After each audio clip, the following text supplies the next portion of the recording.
Chapter 861. Snake Tongue suddenly woke up from her meditative state. The living room of the yacht was empty. Inlo was nowhere to be seen. The virtual work area was still lit up, and the interface was constantly refreshing with information. Ability users from all over the world were revolving around the hot topic of last night. Wave after wave of discussions were launched, and the keywords were none other than Luonan, the airship, the Amaterasu order, and so on. For the spectators, the matter was over, and it was time for them to show their strength. But for the people involved, was it really over? Snake Tongue looked at the time. It was approximately 4 in the morning. It had only been 5 or 6 hours since the intercontinental airship incident. The atmosphere in Ban City was still very low, making her heart feel heavy. Snake Tongue adjusted her aura and followed the feeling in her heart. She slowly stood up. There was no one around, but she still took traditional steps out of the living room and took the small elevator to the upper deck. There were few lights on the passenger terminal, but the darkest hour had passed. The railings on the deck chairs, and other decorations all revealed their silhouettes in the dusk. At the same time, there was a figure at the bow of the ship, who knew how long it had been standing there. Secretary Ian. Madam North Mountain. Even though they had adjusted it many times, the way they addressed each other was not precise enough. They were unfamiliar and polite, just like their relationship. Don't you want to rest for a while? There are some matters in the headquarters that need to be dealt with. Thank you for your hard work. D-City was 3 hours earlier than Ban City, so it was about time to deal with things. Needless to say, some things did not care about time. Just like this moment. Snake Tongue only casually greeted him. Her gaze and mind were cast outside the yacht. The bow of the anchored yacht was pointing towards the east. The lake was vast, and one could see everything at a glance. One could even see the glaze that had been quietly painted on where the water met the sky. At this time, the ground was still being colored layer by layer. A few clouds were piled there randomly. Stirred by the changing colors, they vaguely turned into indigo mountains, adding a sense of composition to the design. Snake Tongue furrowed her brows slightly. She looked at the sky and clouds in the distance, which were gradually brightening. The feeling in her heart seemed to have been illuminated a little, but it still wasn't vivid enough. Inla followed her line of sight and gently exhaled. Is it sunrise? I thought there would be no sun today, thick clouds and low atmospheric pressure. It doesn't feel good enough. The conversation that had been going on and on was suddenly stuck here. In fact, both sides of the conversation had captured a common understanding from each other's perception. They didn't say anything else, and just stared at the boundary of the water and sky from afar. The sun was still below the horizon, but at this moment in the layers of glaze, in the indigo mist mountain range, there was clearly a different type of power stirring restlessly. It was hidden deep under the vast laws of nature, but it could not wait to stretch out its claws. It was even half a step beyond the newborn sun. In the eastern horizon, it pressed out a ferocious shape. Yun! Inlu exclaimed. The azure cloud peak that was piled up on the horizon suddenly collapsed. Then under the distortion of that clear power, branches were pulled out, almost losing the nature that clouds should have, turning into the shadow that came with that power, following the contours of the sky and the water body, extending in all directions. The amount of clouds over there wasn't much. After a few stretches, they became so thin that they couldn't be seen. However, the image of the roots spreading out, piercing into the void, and supporting the structure of water and sky was still deeply engraved in Snake Tongue and Yinli's pupils and hearts. The Fusang Divine Tree. Snake Tongue subconsciously extended her hand, wanting to cover her eyes, but it was already too late. She lowered her arm halfway, and her face turned pale. She had just looked directly at the operation of a high-level power and subconsciously analyzed it. It had caused quite a bit of a backlash for her. Who knew how many unlucky people were like her in the past few minutes in the entirety of Ban City? Inlu was much better off because she was already used to borrowing the power of the Blood Soul Temple of the Abyss District to observe high-level things. Although the Blood Soul Temple of the Abyss District seemed to have changed again. What method is this? Yinli's mind was suspended in the Abyss District, painstakingly distinguishing the deeper meaning behind the turbulent storm. Unfortunately, her level wasn't high enough. She became more and more confused as she watched. It's nothing more than a seal. Snake Tongue was unable to sense the details, but she understood the gist of it even more. It's not a good thing. Inli's thoughts were chaotic. The Amaterasu Order wants to make a move in Ban City? This is their headquarters. This isn't the first time. Snake Tongue paused for a moment, then concluded. It just depends on who they're targeting. Inla suddenly turned her head. Where is Mr.? Yet where was Luonan? Even at this critical moment, that person had stubbornly disappeared without a trace. Whether it was Snake Tongue or Inla, they could half guess and half feel the faint light of the first rays of dawn. They could feel the gradually extending and gradually permeating psychic pressure. There was still a bit of coolness in the northern mountain lake during the early hours of the morning. But as the faint light of dawn enveloped them, their bodies inexplicably felt a bit hot and dry. It stirred their energies, making them feel quite uncomfortable. This change was much more direct and sharp than the change in the clouds at the edge of the sky. Snake Tongue lowered her eyelids and tightened her mind. She whispered, "Don't expose yourself to the outside." Indeed. Inla gave one last glance at the light of the clouds at the edge of the sky. She turned around and walked back, but she hadn't taken 2 steps when she sensed something at the same time as Snake Tongue. In the blink of an eye, the two saw a small flying machine suddenly soar into the sky from the warehouse at the dock. It didn't obey the traffic rules of the peaceful trade market.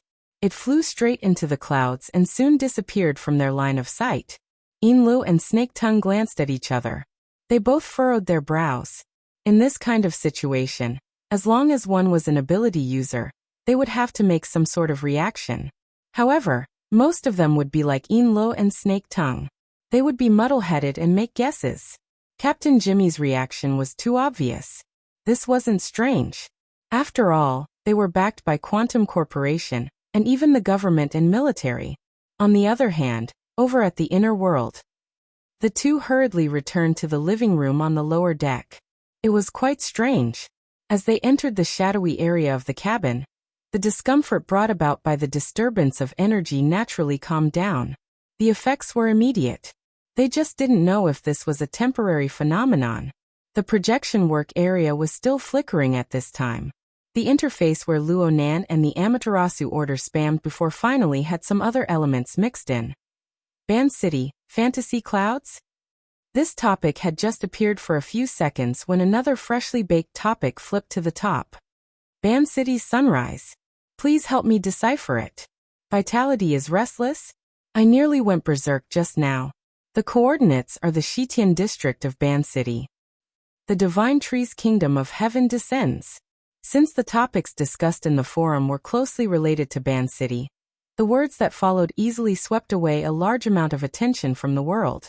Inlu opened a few posts and similar topics became very influential. She used the waterfall mode of intelligent categorization to automatically select keywords. She scrolled for over half an hour, but the more she scrolled, the more she scrolled. However, the majority of the posts were pictures, descriptions, conjectures, and the like. Aside from pointing the spearhead at the Amaterasu Order, there wasn't anything useful. Inli's brows furrowed. She wanted to go to a more professional circle to take a look. Just as she left the post page, she saw a new post that was highlighted, pinned to the top, and other effects. It forcefully appeared in the very center of the work area. The bright red words were extremely glaring. Most importantly, the poster was from the Ban City branch of the Ability User Society. Inli's wristband buzzed and vibrated at this moment. She lowered her head to glance at it, and her brows furrowed even tighter. This is troublesome. The forum post opened as she spoke. The information on the wristband was split into 2 screens and projected onto the work area. The reason why Inla did this was because the things described on both sides were exactly the same. Even the words and sentences used were exactly the same. The gist of it was that Ban City's side discovered that an extremely dangerous mutant had infiltrated. The Amaterasu Order was righteous and had taken the initiative to open a so-called Divine Nation to protect the safety of the citizens. The Ban City branch demanded that all ability users in Ban City immediately register online and report their location as well as the brief situation of the nearby ability users. They were to cooperate with the Ban City government and the SCA in conducting a comparison of social authority in order to ensure safety and so on. Big Sua's entire city. Is the Ban City branch sticking their faces under the feet of a true god? Are they willing to act like cows and horses to play with? The above words weren't said by Yin Lu or Snake Tongue. It was the ridicule of some spectator on the forum. However, this person's words hit the nail on the head. As an ability user society branch organization without an extraordinary overseeing it, the Ban City branch had already been reduced to a vassal of the Amaterasu order over a decade ago. Normally it was invisible. Now that it had jumped out, it was nothing more than a marionette on stage. This is looking for Mr. Yin Lu and Snake Tongue looked at each other once more. They both felt that trouble was imminent. The power of the Amaterasu order, coupled with the semi-official nature of the Ban City branch, really did possess something akin to a legal coercion in the inner world. It was more or less the same as fight if you don't accept it. Even if they were cooperating, Inlu could go register, but she was the only candidate who could register. It was true that Snake Tongue had an ordinary identity in Ban City, but in the end, it was just a facade. She had always hidden her true identity and notoriety. Not to mention Luo Nan, who had made his debut under the name of Mr. Mo. However, there was no such person as Mr. Mo in this world. Even though Yin Lu had left some arrangements in D City over the past 2 days, it was enough to deal with normal situations. The people on the ship gathered together and corroborated each other. The logical clues were chaotic. To sum it up, suspects. However, wasn't this a bit of a roundabout way too big? I thought we were going to charge into geosynchronous orbit, and then turn back. Isn't Mars better? Captain Jimmy walked into the main hall with large strides. He had circled back from the Quantum Corporation branch in Ban City. The private airship had just finished connecting with his flying craft. However, the sarcasm in his words was not limited to his family's itinerary. Bai Xinyan could be seen from afar standing in front of a projected area that was not yet clear. Her complexion was normal, and she was even smiling and greeting Captain Jimmy. Next to her was Yukawa Isuk. He had an unlucky expression on his face. He was sickly and dispirited. He turned a blind eye to Captain Jimmy's arrival.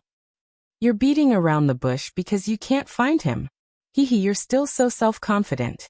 Captain Jimmy was still a bit confused about the new mission he had been assigned. He only knew that he was to assist the Amaterasu order in finding a powerful individual who had been in hiding for a long time. However, this did not stop him from fiercely attacking Bai Xinyan when the opportunity presented itself. This is the truth. The Amaterasu order has used methods that are close to flipping the table. From sunrise until now, they still haven't locked onto their target. Bai Xinyan carelessly brought up the Amaterasu order. It's said that this is due to the surrounding area having some convoluted and distorted space-time dimensions. Excluding natural phenomena, it's the interference of the extraordinary plane. It's a shielding interference. It's also a big problem. The one who concluded was a middle-aged man of unclear age. He did not come here in person, but rather appeared in the projection area. The most direct impression he gave others was that he was bald. His eyebrows and beard were sparse, and his skin was pale. He gave others the feeling that he didn't have enough nutrients to support the growth of his hair. He looked very thin and weak. Perhaps this had something to do with the large robe he wore. The 7th generation Dynamo Core had already recorded the data of all the extraordinaries in the world, and it was updated in real time. Captain Jimmy completed the match in the first instance. He immediately straightened his legs and puffed out his chest. Your Majesty. This bald middle-aged man was the Pope of the 100 Collections. Jimmy was still puzzled. This Majesty had just finished attacking Luo Nan. Yet he came back to find trouble. Where was the logic? Captain Jimmy was not an idiot. He looked at the 3 people gathered before him, and thought of last night's arduous training. He suddenly grasped the inner connection within. Trouble equals Luo Nan? Was this scene set up for Luo Nan? But wasn't that fellow several thousand kilometers away? Could it be that he had returned? Bai Xinyan suddenly asked, Your Majesty, do you think that there's someone behind Luo Nan? There's no need to rush to conclusions. The Pope of the 100 Collections faintly smiled. His face was sparse with hair, and his expression was amiable. The truth is that there's a strange existence in Ban City right now. He's suspected to be an extraordinary, but he's different from all the other extraordinaries on Earth. Of course, we need to investigate his background. He might not be a living person. If he's not a living person, then what is he? It's hard to estimate. The initial probing won't have any results. After all, I'm not proficient in the mental side. The Pope of the Amaterasu Order, Majesty, was the spiritual leader of millions of believers. He was the world's top mental extraordinaire. For him to say that he wasn't proficient in the mental side was truly the biggest joke in the world. The Pope still smiled amiably. You can't view the convenience of horse racing as an ability. Besides, there's no future in the mental side. Perhaps you agree? Captain Jimmy discovered that he couldn't get a word in edgewise. He was the same as Yukawa Aishuk next to him. They were completely superfluous. He only heard Bai Xingyan respond. The road ahead was paved by a character like Majesty. How could I think so much? Oh, the registration of the Ban City branch has been updated. Tell me about it. Currently, there are more than 3,400 people registered. Among them, 700 are at least awakened. As she spoke, Bai Xingyan projected another distribution map. With Ban City as the background, the map was dotted with dots of varying density. Next to him, Yukawa Aishuk's pupils dilated slightly. He secretly compared the image with the information he had. He felt that this included almost all the secret orders and supernatural organizations in Osaka. Even if it wasn't 100% accurate, it was close to 80% accurate. Not enough, the Pope said simply. The time limit isn't up yet. This is a problem of attitude. I will convey Majesty's opinion. Bai Xingyan shrugged. Next, Majesty, please arrange for your subordinates to communicate with the various orders and organizations in Ban City. The Ban City branch and the SCA will send a message to those who have records but haven't voluntarily registered. If necessary, they will visit and urge them. All work will be completed by 1:30 p.m. By that time, Ban City will have more or less been plowed, and we can begin the next phase of the operation. Captain Jimmy also stared at the distribution map and searched for relevant information. His mind was racing. After a few seconds, he suddenly spoke. Does our team also need to report? Bai Xingyan glanced at him. Her eyes were clear and calm, but in Captain Jimmy's eyes, there was a hidden meaning. He liked this, especially liked to destroy this. So he spoke again. For the past few days, we have been neighbors with a few aptitude users. We also watched them work and discuss business. They probably aren't locals of Ban City. So far, it seems like they haven't registered yet. Chapter 862. Around 10 in the morning in Ban City, after nearly 6 hours of fermenting, the internal forum of the Ability User Association was already overflowing with noise. Once the matter was related to personal interests and dignity, the thoughts of the spectators would become a direct sense of immersion. Then it would transform into corresponding emotions. This was what was known as the will of the people. Of course, this sort of thing erased the warm and tender feelings of the so-called legal principles of social order. When it came to crossing the chasm of strength, it was mostly useless. The most obvious evidence was the progress of the registration. It was still advancing steadily, forming a densely woven net that tightened one's flesh. This sort of method completely relied on superior resources to crush them. There wasn't the slightest bit of ingenuity, yet it left people helpless. Truthfully speaking, there was always a bit of buffer space within the crushing of society's resources alone. What truly gave the ability users in Ban City a sense of oppression and suffocation was the sunlight that sprinkled down to every corner of the city. The sun had already risen to the top of their heads. Its heat and penetrative power continued to rise. It didn't matter if one was outdoors or indoors. It didn't matter if one was exposed to direct sunlight or hidden in the shadows. The all-pervasive light waves could always permeate the surroundings of people. They carried the tyrannical interference imprint of the Amaterasu order. They were like demonic eyes floating in the air, radiating a gaze filled with blazing malice. Inlo and Snake Tongue were on the bottom deck. For the first time, they felt resentment towards the brilliant lighting design of this area. They had already closed the light baffles of the portholes, isolating them as much as possible from the sunlight. The lights inside were also extinguished to distinguish the direction of the penetrating light. The entire living room was dusky. The only source of light was the virtual work area. Subconsciously, Yinlu and Snake Tongue had already stopped conversing. Their body movements grew less and less. They even stopped looking at the constantly refreshing forum messages. They each occupied a different angle, curled up their bodies, and restrained their auras.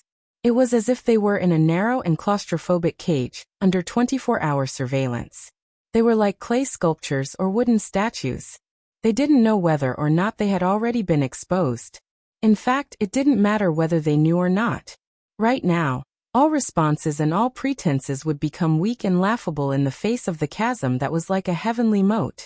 Frequently coming into contact with existences of that level, they had a corresponding introspection and self-awareness.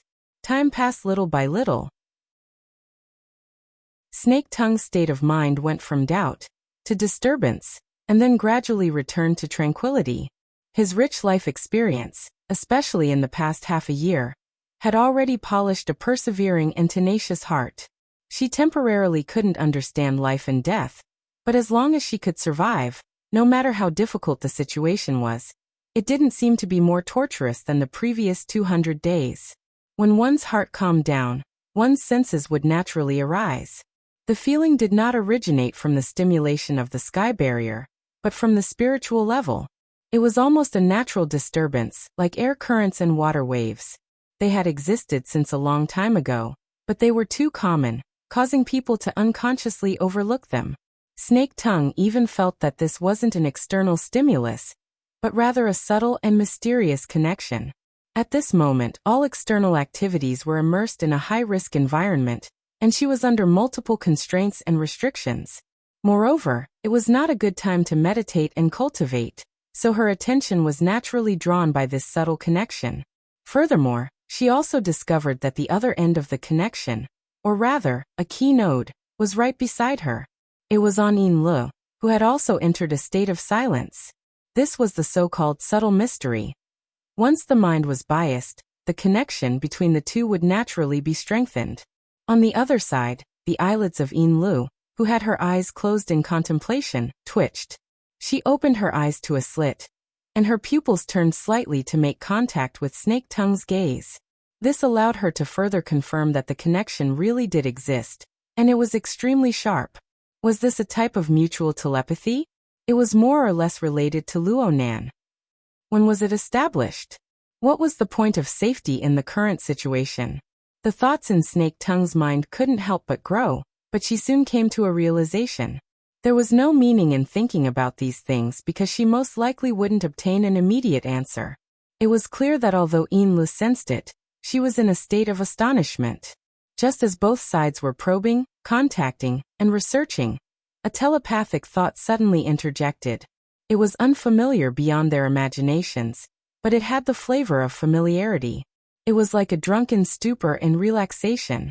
A new person has entered the boss's territory. What's the situation right now?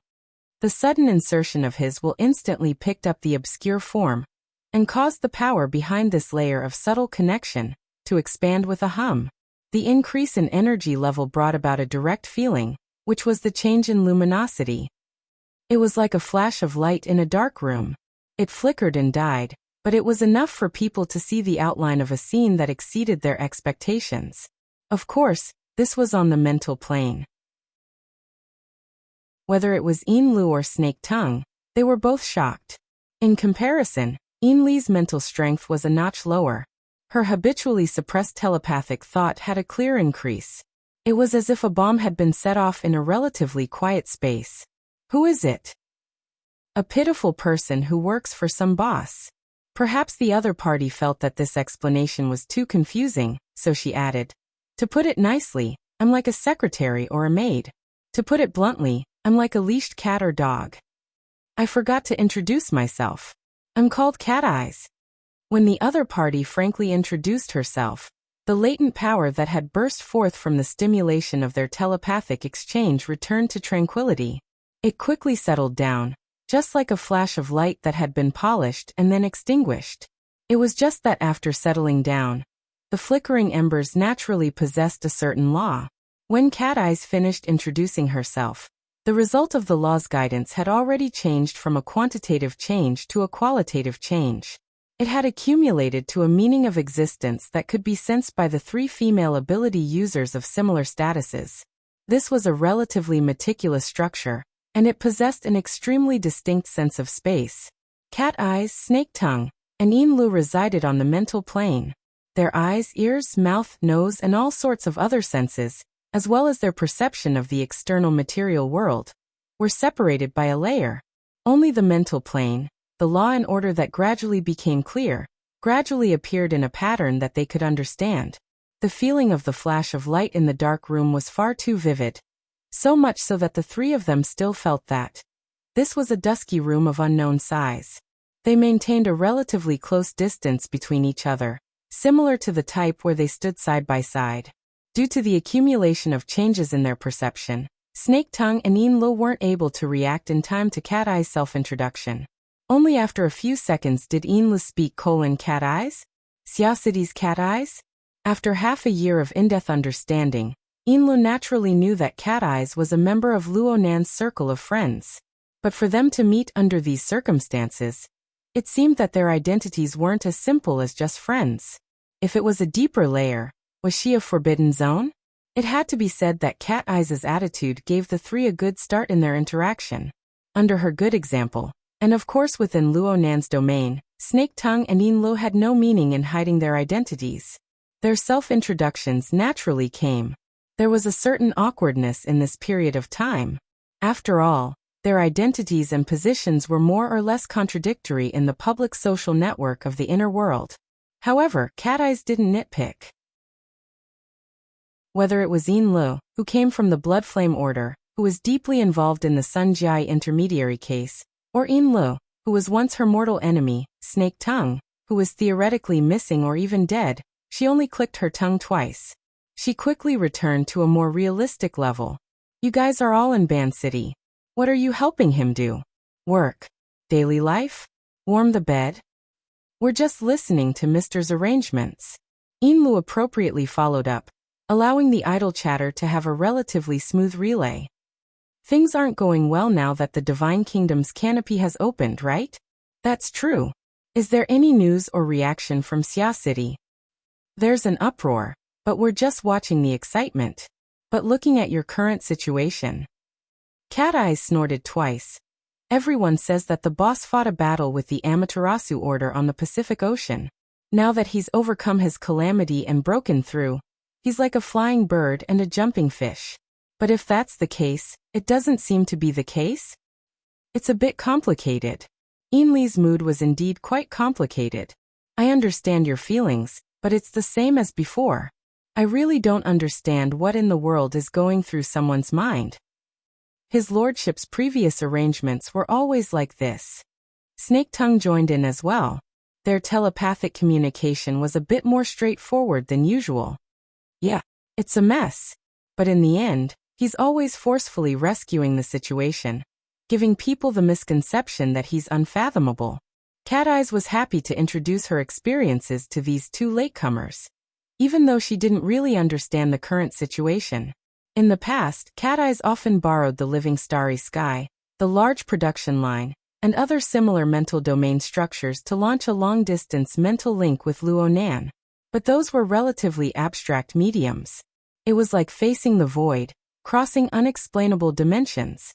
But in the current situation, it seemed that there was a solid structure that gathered the souls of the 3 together. It was like, before they could make a clearer judgment, light and shadow appeared within the empty room. Moreover, it formed into a visual image that could be easily understood. The first thing that appeared was the scenery of a chaotic sky filled with clouds. They could even hear astral winds blowing past, whistling through the air. The sound and color were both present and extremely vivid. In this special stage, Cat Eyes and the other 2 quickly thought back to the scene from last night. Cat Eyes snorted again. What's going on? A fortress in the clouds, a falling sun. Yesterday reappearing? Inlo was probably thinking the same thing. On the other hand, Snake Tongue's thoughts had an additional layer. Perhaps this was the cloud world that had trapped her for half a year? As the thoughts of the three deviated, the image that appeared changed. In the depths of the clouds, rules and laws were vaguely visible within. As the astral winds blew, the surrounding clouds dispersed. However, there were also a few strands of yarn that were entangled with the enormous creation within. Under the interaction of the two, a silhouette was gradually revealed. Oh, it really is. The scene that appeared before the eyes of the three was clearly a fortress formed from clouds. Even though the background was a vast azure sky, it still towered majestically, especially its connection to the surrounding clouds. It was as if a cloud that covered the horizon was fluttering and fluttering. The rules were built within, causing the clouds that filled the sky to be immersed in laws even as they unfolded and flew. It was simply like a military line that could be retracted and retracted freely. In fact, it wasn't just the outer layer. The cloud fortress that served as the base of the image was also constantly changing. Every region in the depths of the condensed, seemingly substantial clump of clouds had minute changes. This was reflected in the basic silhouette. There were also slight adjustments. After looking at it for a long time, the scale of time became a bit blurry. It was as if they were appreciating the effects of a time-lapse photography. The endless flow of time, and the changes of a macroscopic perspective were compressed into a scale that they could understand.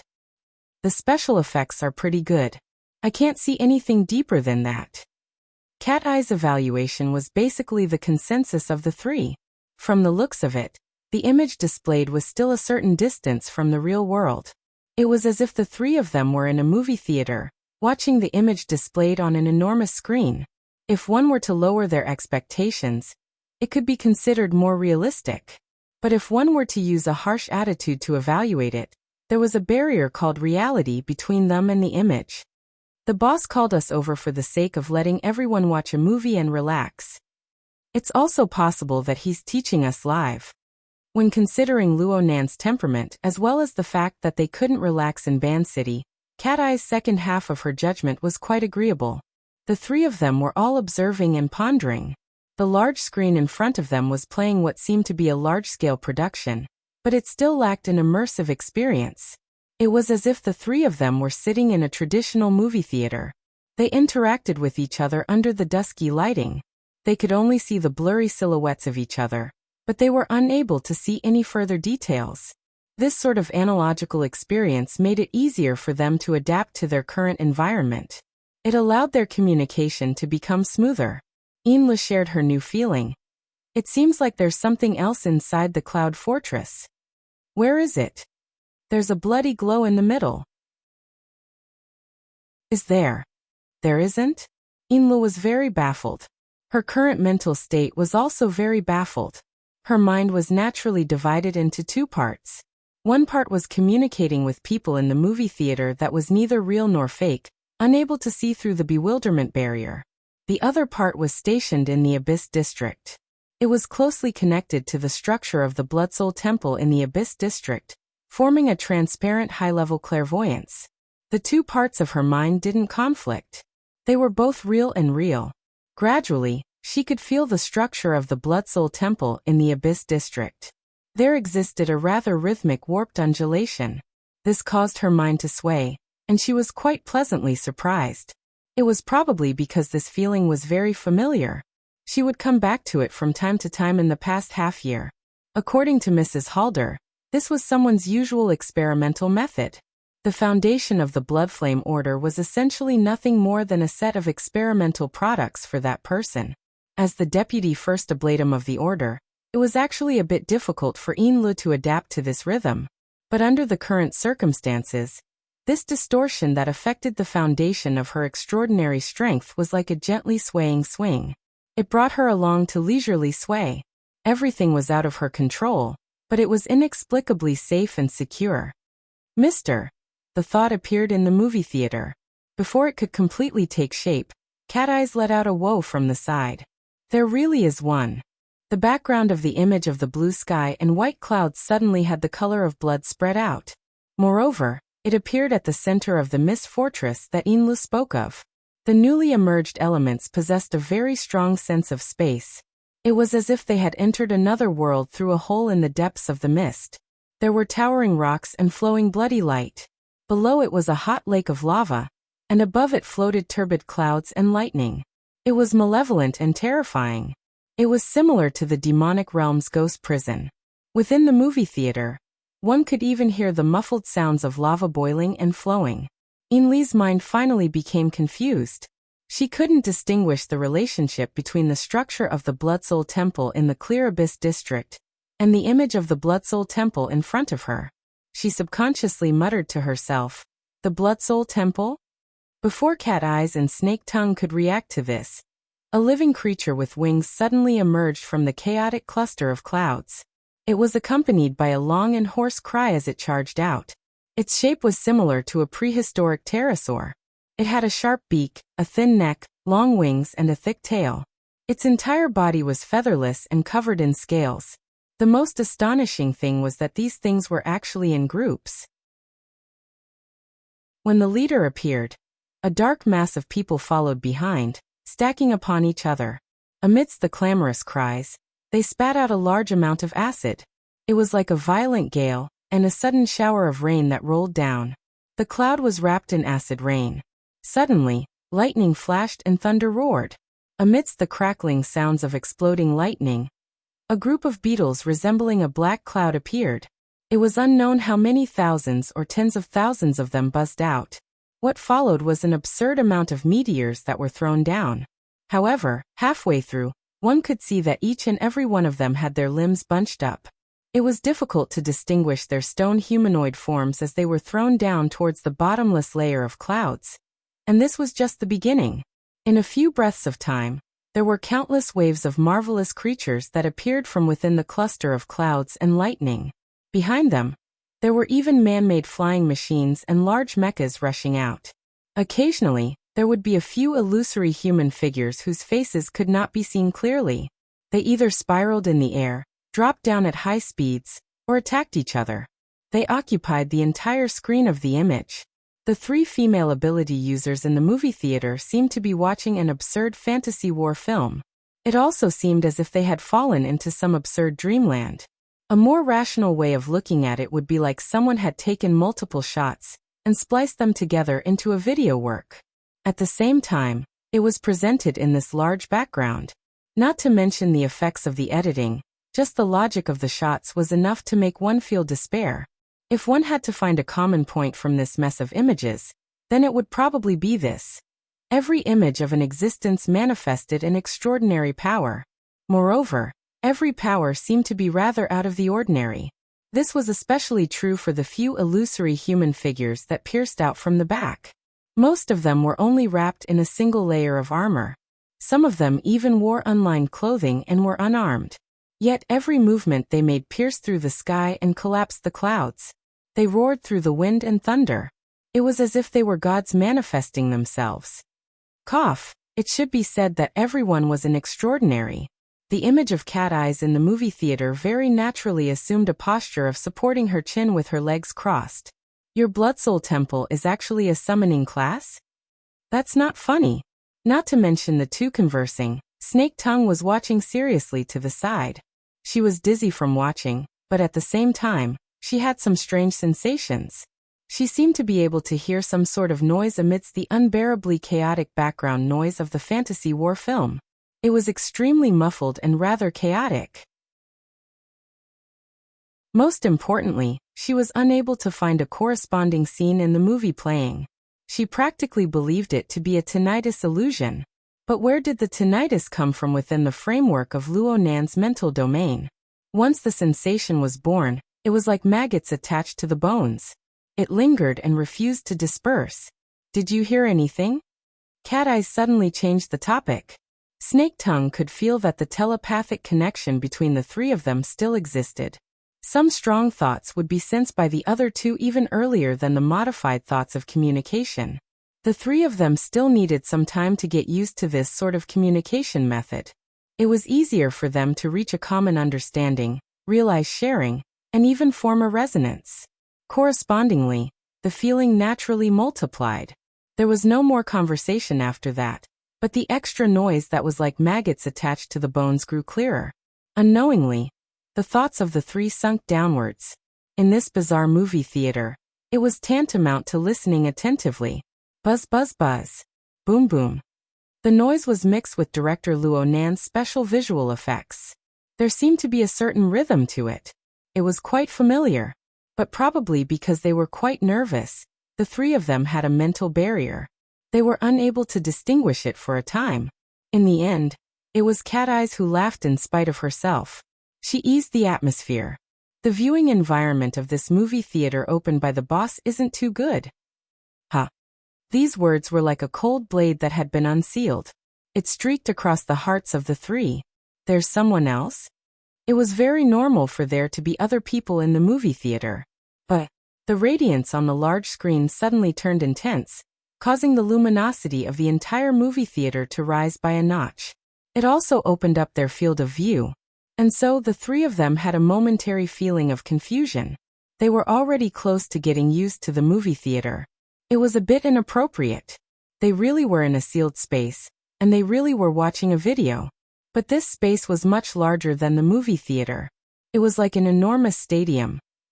It was stuffed to the brim. The problem was that aside from the three of them, the other people were no longer silhouettes or silhouettes. Instead, they were densely packed with turbid smoke.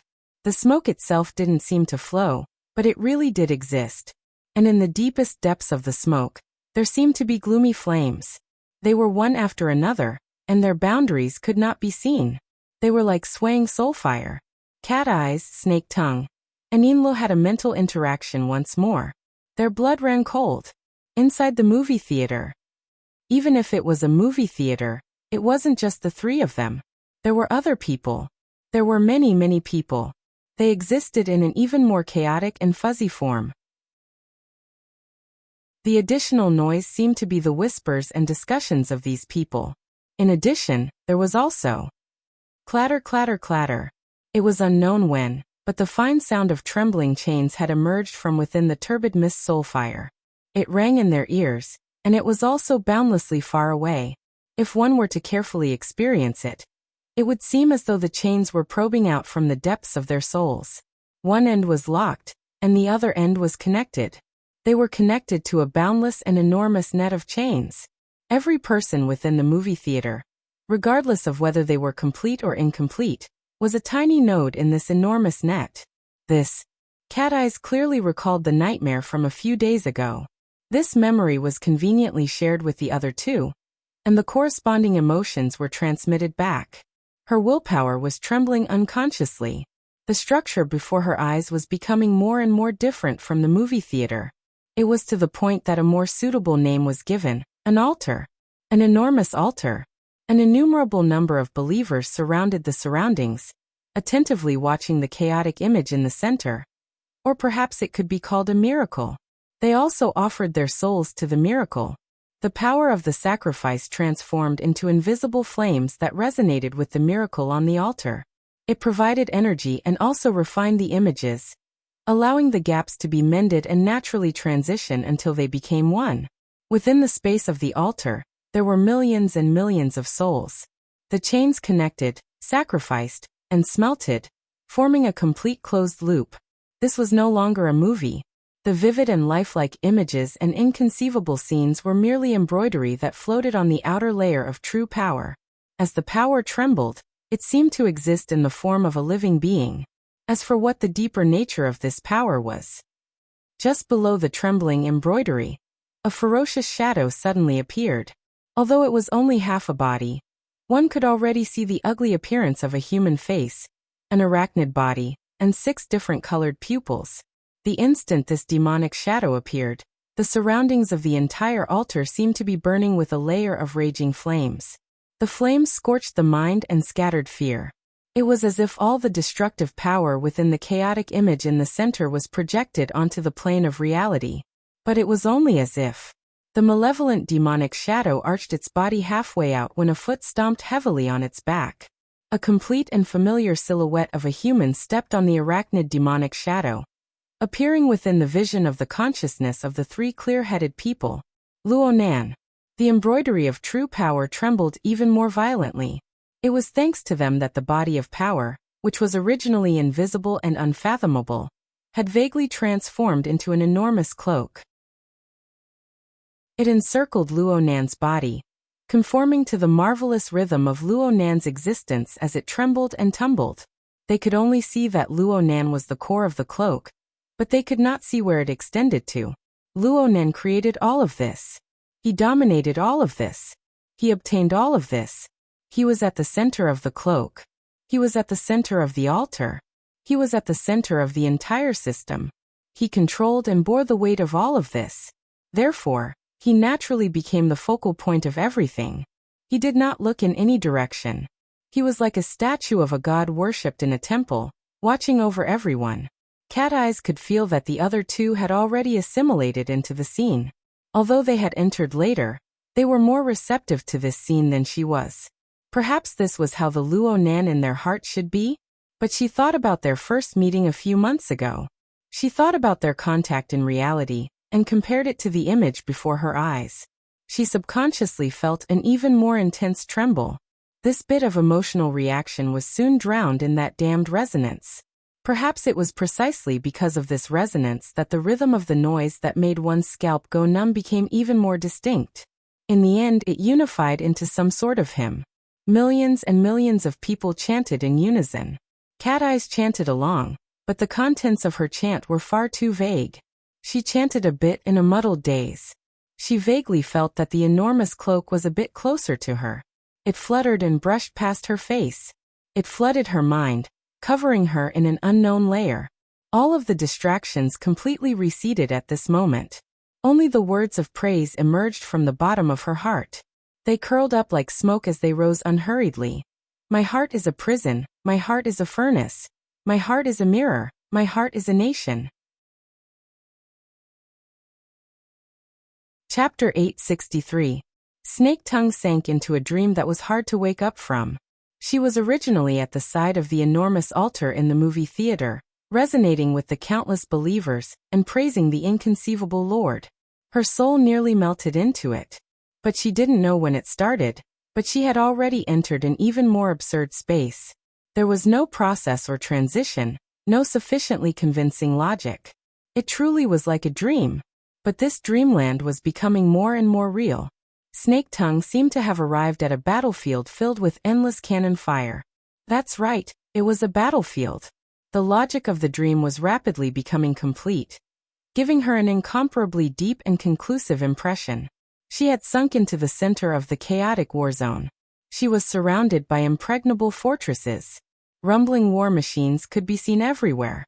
Countless soldiers, wearing exoskeleton armors, operated fighter aircrafts, shuttles, and large-scale mechas. They were currently engaged in a selfless slaughter. As for their enemies, they were extraordinary life forms similar to mutants. Many of them were once elements of the movie theater in front of her. There were also some that were simply the giant bloody apes flying back and forth in the cloud world. The battle between the two sides was so intense that Snake Tongue couldn't avoid being drawn in. She couldn't even tell who was friend and who was foe. She was only driven by some unknown power. She confronted every threatening target that appeared in her surroundings, and was killed. It was that simple. Snake Tongue's strength was too mediocre in this battlefield. The most frightening thing was that she couldn't keep up with the rhythm of the war.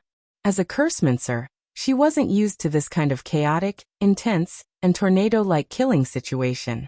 It was as if she had sunk into an enormous meat grinder. The gaps she could survive through were narrow and cramped.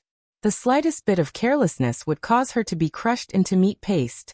After the pain of death passed, she would be reborn in a different location on the same battlefield, and once again sink into an endless battle. At first, Snake Tongue was at a loss. What was going on? What kind of logic was this? But later on, she was killed so many times that she didn't have any room to ponder. This was because even if it was a dream, the pain she felt at the moment of death was so real that it made one shiver. Beheading, piercing the heart, chopping the waist, dismembering the corpse, incinerating it, corroding it. In the meat grinder of the battlefield, the death, That Snake Tongue had once abandoned her dignity and self to avoid came in different forms. There was only the strong and the weak. There was no way to avoid it. Even though the endless rebirths had partly reduced the horror between life and death, the instincts of life still made her try her best to avoid such an ending. She fought with other people and defeated the enemy, but it would not take long before she was killed again, and had to experience a new way of death. Death might be like a dream, but the pain was accumulating. Perhaps when things reached an extreme, they would turn in the opposite direction. When people were too numb, they would eventually gain calmness. She didn't know how many times she'd died, but in a split second, Snake Tongue suddenly had an epiphany. At that time, when she was in a state of chaos between life and death, a beam of light pierced through her and made her whole body transparent. She shivered subconsciously. Then, what she sensed was not only the noisy and bloody battlefield, but also a pair of cold and penetrating eyes. The eye was embedded in a corner of this dreamscape. It could even be said that the entire dreamscape was the embodiment of the eye. That's right. The eyes were coldly watching her struggle for her life, displaying everything she had learned and revealing every trump card she had. They were also watching how much her flesh and skin could withstand, and how she would collapse and decay.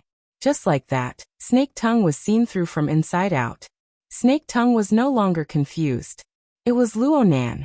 She didn't know when it started, but all the inconceivable things she encountered were inextricably linked to Luonan. And as long as she had this central axis, all logic would be straightened out. Snake Tongue suddenly understood her current role. A test subject tied to the table. She didn't have any strength to fight back. She could only watch as the cold boy reached over and cut open her clothes, skin, and all her barriers and defenses. The cruel battlefield was the operating table. Luonan used this method to strip her, dismember her, and dissect her. He took apart every inch of her flesh, every organ, every bone and every nerve. He tested the process of them twisting, deforming, and falling apart under different conditions. Then he reassembled them. He even smeared oil and waxed them. He preserved and maintained them. He waited for them to recover to their original state before throwing them into a new round of experiments. This was how Snake Tongue felt. She struggled and fought within this absurd dreamland. But in the more realistic dimension, she just let Luonan do as he pleased. She didn't have the strength to fight back. Luonan used this method to understand the limits of her fleshly body, the limits of her mind, and some details that even she herself didn't know about. The sudden realization was unable to alleviate any of the pain. Instead, it made her feel even more despair because of the clarity. Snake Tongue didn't know how long this experience would last. She was going to collapse. She was really going to collapse. Even if it was a nightmare, even if she clearly knew it was a nightmare, thousands of reincarnations had already crushed the barrier of her will. Snake Tongue wanted to beg Luonan, but no matter how she struggled, whether it was bitter tears or mournful moans, it was all meaningless. Her cries and screams were unable to reach Luonan at all. In this moment, she understood the distance between an ant and a god more than any other time. In a certain sense, this made her feel even more despair than the endless pain. Later on, Snake Tongue even began to envy the soulfires that once sat side by side with her under the altar, buzzing in praise. She would rather become a chaotic and ignorant soul. She didn't have any extravagant desires, nor did she pursue the meaning of herself. She just attached herself to Luonan's system. She only wished to be able to escape this cruel torture and the despairing reincarnation. This thought was like a highly corrosive poison. It instantly spread, causing her mind, which was already riddled with holes, to practically lose all activity. If that was the case, if she could escape reincarnation like that, then Snake Tongue didn't mind sinking into that state at all, as long as it was the ultimate release. Northmont. The sudden call, as well as the intense vibrations, suddenly attacked, shaking the entire dream space. It felt very violent. Snake Tongue wasn't angry at all. On the contrary, her mind was gushing with positive emotions. This was the feedback she had been begging for a long time. Finally, someone responded to her, called out to her, treated her as a normal person, a life on the same level. This scene was like someone tossing a lifeline to her when she was about to drown in deep water without a speck of light. No matter who it was, Snake Tongue would do her utmost to reach out and grab it, struggling upwards. A second later, the barrier between dreamland and reality shattered with a rumble. Snake Tongue suddenly opened her eyes. What entered her eyes was dusky darkness, followed by a chaotic burst of colorful light. Countless complex remains of the barrier were mixed within. The elements of reality and unreality were mixed together, forming an inexplicable flood of information. It crushed through the depths of her brain and heart. After no less than 5 seconds, Snake Tongue found her own logic. She was finally able to clearly distinguish the blurry silhouette of Yin Lu in front of her. In the next 3 to 5 seconds, she could feel the touch of the tatami beneath her, the structure of the wall behind her, and the sound of flowing water in the outer layer. Numerous layers of innumerable details gradually formed an incomparably solid existence in her mind and around her body. The familiar yet unfamiliar world of reality was like a sturdy escape pod. It firmly protected Snake Tongue inside, isolating her from everything in her dream. It was only at this time that Snake Tongue was able to clearly feel the situation of her body. She was completely drenched, both inside and out. Sweat soaked through her clothes, and the tatami beneath her was also soaked. She was already showing slight signs of dehydration. In the darkness, she didn't even know if she was bleeding or sweating. Her complexion was probably terrible. Otherwise, Yin Lu, who had a normal relationship with her, wouldn't reveal such a worried expression. "Are you alright?" Snake Tongue originally wanted to say. "Don't tell me you didn't have that experience." Just as this thought arose, she suddenly stared blankly. What had she just experienced? Snake Tongue's memories abruptly turned chaotic. A certain dreamlike memory that caused her to feel fear and despair blurred at an astonishing speed. No matter how she tried to trace it back, she could only recall a rough layout at most. In her dream, there seemed to be a fortress where soldiers were stationed, a cloud that swallowed and spat out mutants, and a lava mountain range that was like a blood prison. They existed together, but they also conflicted with each other. Together, they constructed a chaotic world. As for herself, she seemed to be trapped inside. She had experienced a past she couldn't bear to recall. As for the concrete details of the process, she couldn't remember them. The injury that might have existed was buried deep within that chaotic dreamland world. It also sunk into the depths of her heart. No matter how she pondered over it, it was difficult for it to stir up great waves. The only thing she could be sure of was this. What had she really experienced? Oh, there was also that Yin Lu probably didn't have such an experience. Jealousy involuntarily rose in Snake Tongue's heart. Yet, she still had to thank Yin Lu for waking her up from that mysterious and terrifying nightmare. Her chaotic and complicated thoughts tangled together, causing her to be sluggish and dazed for a time. Of course, Yin Lu could see that Snake Tongue's current state was terrible. That was rather strange. Yin Lu put herself in Snake Tongue's shoes. Although the things she had experienced were shocking, they shouldn't have caused Snake Tongue to become like this. Yin Lu's thoughts spun in 2 circles. She analyzed the situation from her own experience, and suddenly thought of a possibility. Beishan, could it be that you were disrespectful to Mister in that sort of situation? Disrespectful? Snake Tongue subconsciously shivered. She lost control of herself and shook her head. She wanted to speak to defend herself, but she was powerless to speak. This made Yin Lu even more certain of her judgment. Yin Lu had worked in secret orders all year round. She had seen quite a few similar things. It had only been a dozen or so days since Snake Tongue had become Luo Nan's disciple. Even though Luo Nan had displayed deference and obedience that left her flabbergasted, it was unknown if she was unwilling in her heart. As a believer, disrespectful thoughts were ingrained in their hearts. It was fine normally, but if they were to reveal such thoughts during the state of the Great Sacrifice, even for a sect as idealistic as the Bloodflame Order, the backlash they had to endure was rather terrifying. Needless to say, Luo Nan had already displayed the clear image of a god. As the saying goes, the gods of heaven and earth are clearly visible. They cannot be slandered. Snake Tongue was extremely intelligent. How could she have made a mistake in this matter? Looking at Snake Tongue's current situation, especially her gaze, she was in a weak and sensitive state. She had avoided the extremes of numbness and despair. She might not be in too much pain, but fear was deeply rooted in her heart. She was like a dark fire in an underground coal seam. It was silent, but it couldn't be extinguished. It was unknown how it would burn for hundreds or thousands of years. She had probably been beaten quite ruthlessly. Inlo was inexplicably proud of herself. She felt that she should say a few words of comfort and comfort. The change in her mind was quite subtle. Her wristband vibrated at this time. She looked at the caller ID. It was Alpine Rong 3. Alpine Rong 3 had been maintaining a frequency of contact with Inlo every 2 or 3 days for the sake of discussing business. It wasn't a big deal. However, it was hard to avoid people thinking a bit more under these circumstances. Inlo put aside the matter of Snake Tongue for now. She pondered for a few seconds, and after another vibration, she connected the call. Alpine Rong 3's gentle voice, which was quite different from his appearance, rang out. Mrs. Een, good day. Hello, Mr. Alpine. Is there something you need? There is indeed something.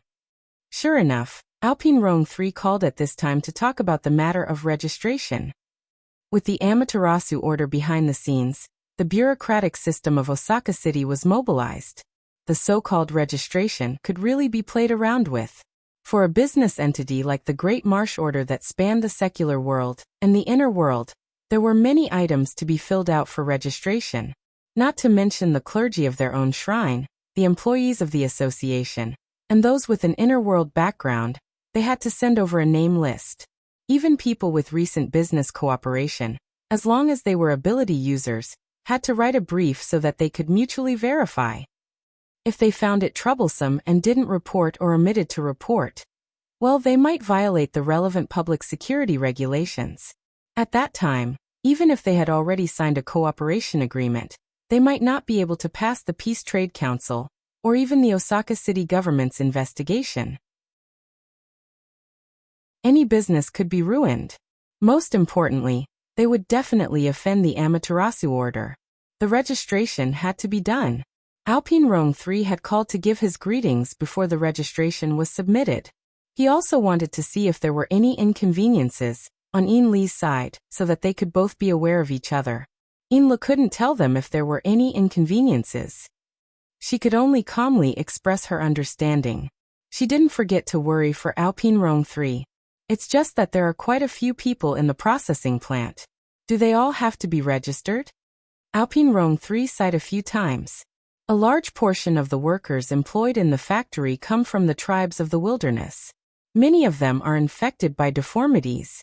According to the requirements, they all have to be registered. Each and every one of them has a complicated background. It's very difficult to count them.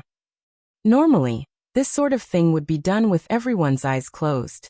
Today, it won't be so easy to pass. After sighing and chatting idly for a while, both sides ended the call. Een Lee immediately turned to look at Snake Tongue. Not too good. It sounds like Old Hand and the Hungduan tribe have run into some trouble. Alpine Rong 3 could have warned them, hinted at them, or apologized in advance. In short, they had definitely run into some trouble that was difficult to resolve. After a few minutes of buffering, Snake Tongue's spirit was a bit better. Although it was still hard to conceal her weakness, her brain could finally spin. Next door, that operation team. They've always been very interested in Old Hand and the others. As she was analyzing, Een Lee's wristband vibrated again.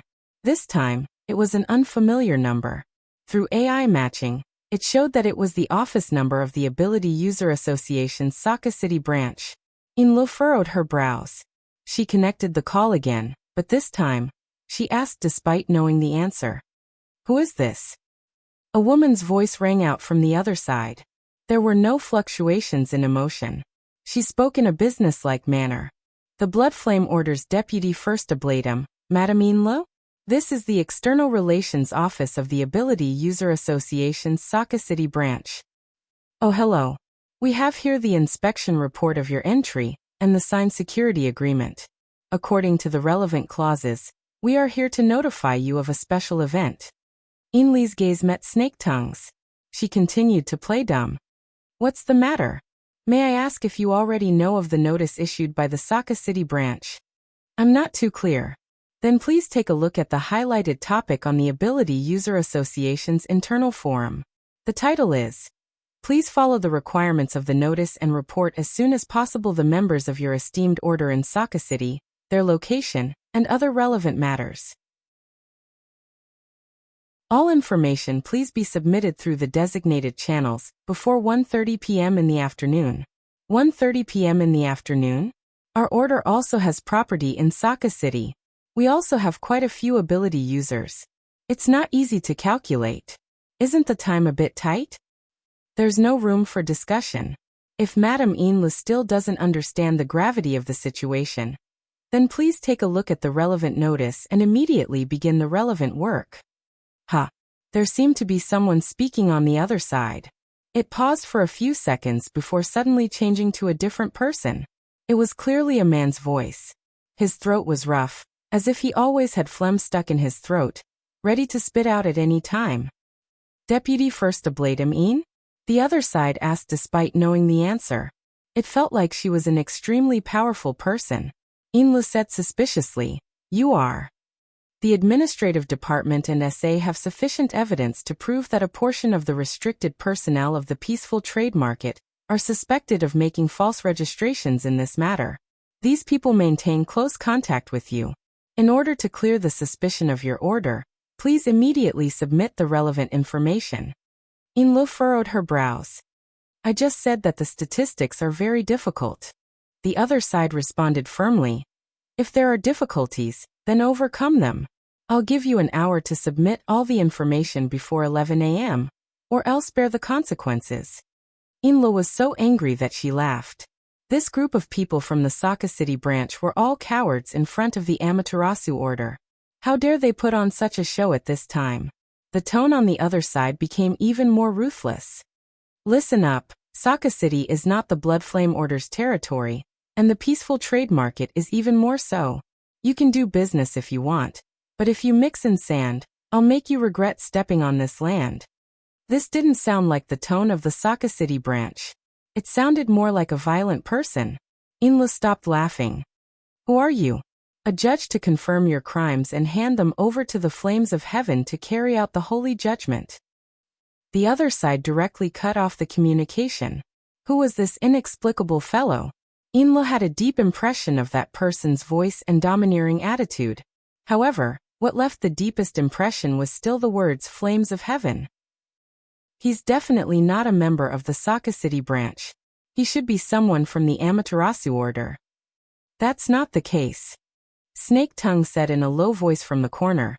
From his tone, he should be an important figure in the Heaven faction. He's most likely the leader, Gota Masayoshi. Gota Masayoshi.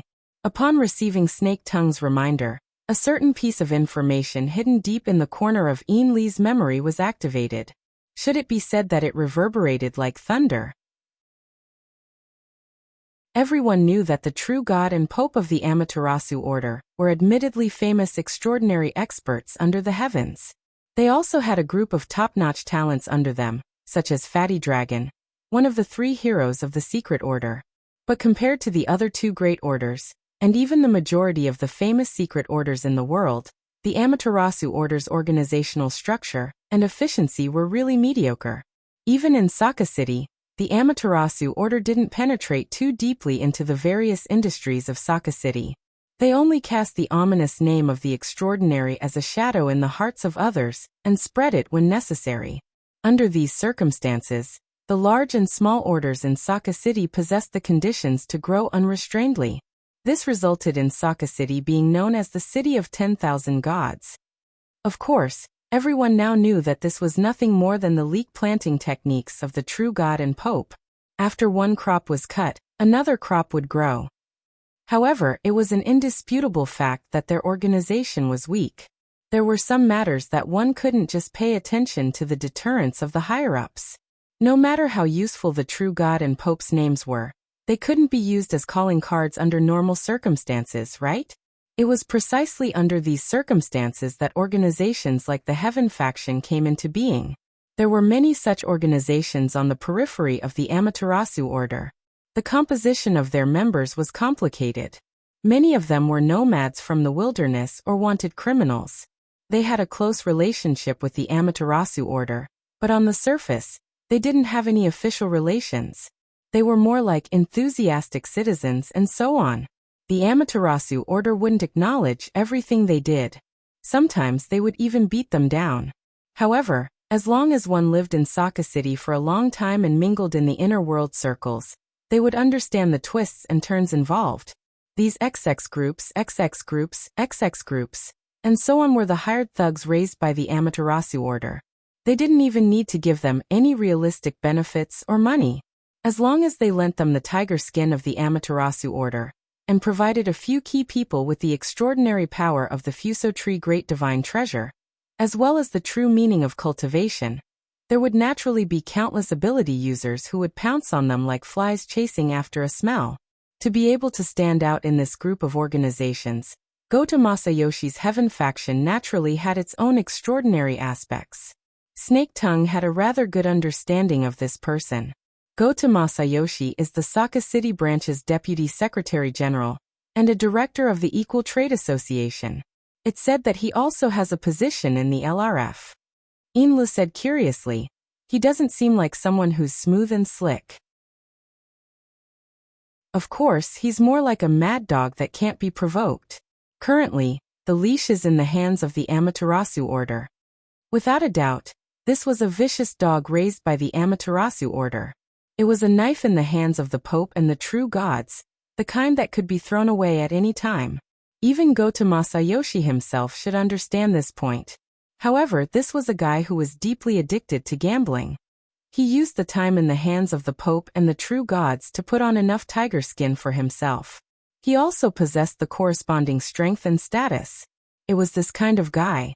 Once he set his mouth, he wouldn't let go until he tore his target to shreds. This kind of organization, this kind of guy, was very compatible with the current environment. They turned the absolute superiority of the Amaterasu order in Saka City into a substantial threat that was pressed against everyone's throat.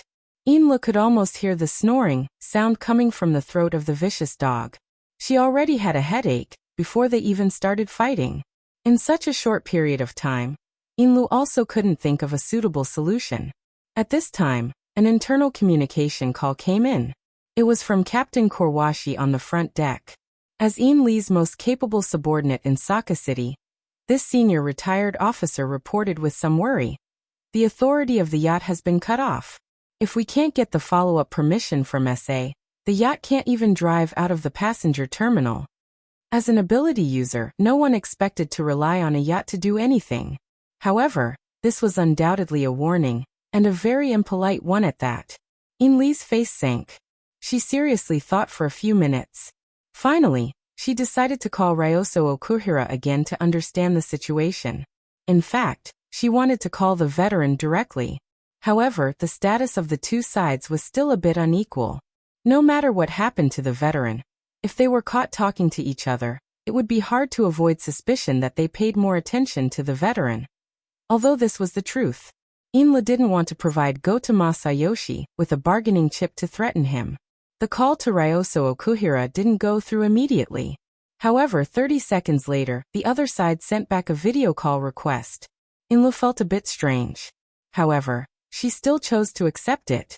Of course, before that, she didn't forget to turn on the lights in the living room. Mr. Okuhira. Just now, Inla forcefully swallowed back the words she wanted to say. Because in the projection screen, not only did the ugly but familiar face of Ryoso Okuhira appear, there was also a man who was almost 2 times thinner. His skin was deathly pale, like a skeleton. This guy who looked like a drug addict maintained a rather intimate distance from Ryoso Okuhira.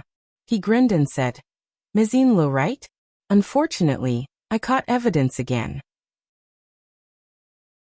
You secretly colluded with your business partner to confess. Don't explain. I gave you an hour. In the end, you did these meaningless things. This is disrespect to me." She didn't need to look at this face. Just by listening to the greasy throat that seemed to be filled with phlegm, Inlu knew who the person in front of her was. The mad dog with many layers of tiger skin, Goto Masayoshi. The real contact, Ryoso Okuhira, expressionlessly stood at the side. He didn't give Inlu any hint. Or it could be said that his iron-like face was the most obvious hint. Goto Masayoshi grinned a bit more. Ms. Inlu, you really are a beauty. This makes my mood a lot better. I don't mean to be disrespectful. I'm just stating the truth. Otherwise, I wouldn't even say a word more. The inspection of the factory is about to be over. After solving the matter of the day's processing factory, I will continue to communicate with you. I hope that at that time, you can give me the name list of the relevant personnel. Otherwise, I will have another explanation. Inlu coldly stared at Goto Masayoshi. She had already labeled him as a scum of society in her heart. However, this guy's background was really strong. Speaking up to here, Goto Masayoshi suddenly turned his face and looked outside the projection screen. That lady, please wait. Ryoso Okuhira spoke for the first time. Mr. Goto, this is the technical director of our factory. Chapter 864. The veteran held a Nyogue's rib and placed it in front of him, observing the curve of the bone after deep processing. The laser ruler of the auxiliary instrument drew one node after another on the surface of the pale yellow bone, and marked the errors down to the micron. As usual, he patrolled the workshop and acted as a quality inspector, spot-checking at any time. His standards were strict, almost harsh. This one is useless. Since it was useless, the veteran was no longer careful. He held the end of the Nyogue's rib with one hand, and felt that it was quite comfortable. He exerted strength in his wrist and used the rib as a pointer, whipping the workbench. Last night, because of your crude skills, I almost lost my face in front of Mr. Mo. His design, his process, all he needs is your skills. If you can't even do this well, even if you have the face to accept work, I don't have the face to send myself there. Around him, the workshop workers were relatively stable. Most of them kept their mouths shut and kept quiet. No one said anything. However, the overall environment of the workshop was still relatively noisy. At this time, at least 5 times the normal number of people were arranged in the assembly workshop. More than half of the 100-strong laborers of the Hongduan 7 divisions were stuffed here. The other half were next door. As for the remaining old, weak, women and children, they had another place to settle. In short, it was separated from both sides, giving people more room for imagination, but also breeding more uneasiness. They couldn't help but worry. The current situation was almost exactly the same as the so-called return of the vagrants, and then being packed up and sent to Ban City. Their fate was still in the hands of others, and they didn't even know whether they would live or die in the future. In the past 10 years, they had suffered 2 similar incidents in a row. Anyone's mentality would collapse. But the more it was like this, the more the veteran had to hold on. He was the spiritual leader of this group of people. Anyone could panic, but he couldn't. He couldn't let everyone waste their energy in the quagmire of negative emotions. Therefore, he secretly clenched his teeth and put up a front. He put on a posture of not panicking in the face of danger, and everything was under control. He worked hard to let the younger generation around him come into contact with more familiar scenes, and avoid the imagination combination of negative emotions. At present, the effect was limited, but he still had to bite the bullet and do it. He reprimanded his apprentices with vigor.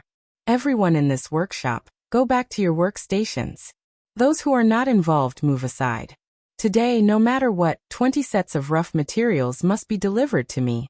You can't even do this kind of rough work. Why should they praise you? Perhaps it was because his words had given them some room for imagination. Someone asked, "Teacher, that Mr. Mo? Can you help us deal with this?" Old Hand's eyes widened. "What is it? What business do we have? A group of people has already come to this point. What more do you want to do?" As he spoke, he unceremoniously whipped his little disciple's shoulder with the rib whip, causing the young man's neck to twist and cry out in pain. The veteran maintained his vigorous voice and pointed at the stupid disciple who had rashly stuck out his head and scolded. "We, a bunch of people, have traveled from the Hongduan mountains to this damned place. We have been exiled for more than 3,000 miles, haven't we? Did the Star Alliance Committee give a reason? No. No reason is the biggest reason. With this reason, any crime is no longer a reason. As long as the momentum was strong enough, even if the logic was twisted, it would still have the effect of stimulating the brain. The more the veteran spoke, the more confident he became. As long as you don't kill people, commit arson, rob, control your lower body, and don't do those outrageous things, what are you afraid of some groundless crime? Our identity is just a stick in the hands of others, helping to beat the gongs and drums to create momentum. We just need to be stained with mud and bear some crime. We don't need to worry about lice, so what the hell is there to be afraid of? Teacher is right, stop hitting, stop hitting. The talkative disciple's neck was about to twist, but his pleas for mercy were much louder. Old Han knew when to stop. In fact, he knew very well that these words were extreme and biased, but it was what the group of vagrant children around him were most willing to listen to. This group of young people had already gotten used to using similar methods to hypnotize and numb themselves. They were used to lying at the bottom of the sinkhole and looking up. They had already fallen to this point, so they were not afraid of falling even more. On the contrary, as long as they climbed up a little bit, it would be a great progress. The words were old-fashioned as long as it worked. The stagnant air in the workshop finally flowed again. The people in the workshop began to move to their respective workstations, while the others stood on both sides against the walls. Seeing this situation, the veteran secretly breathed a sigh of relief. But before he could completely exhale, the side door leading to the observation passage opened, and someone staggered in. It seemed that he had been pushed, and the door behind him immediately closed. Everyone in the workshop looked in that direction.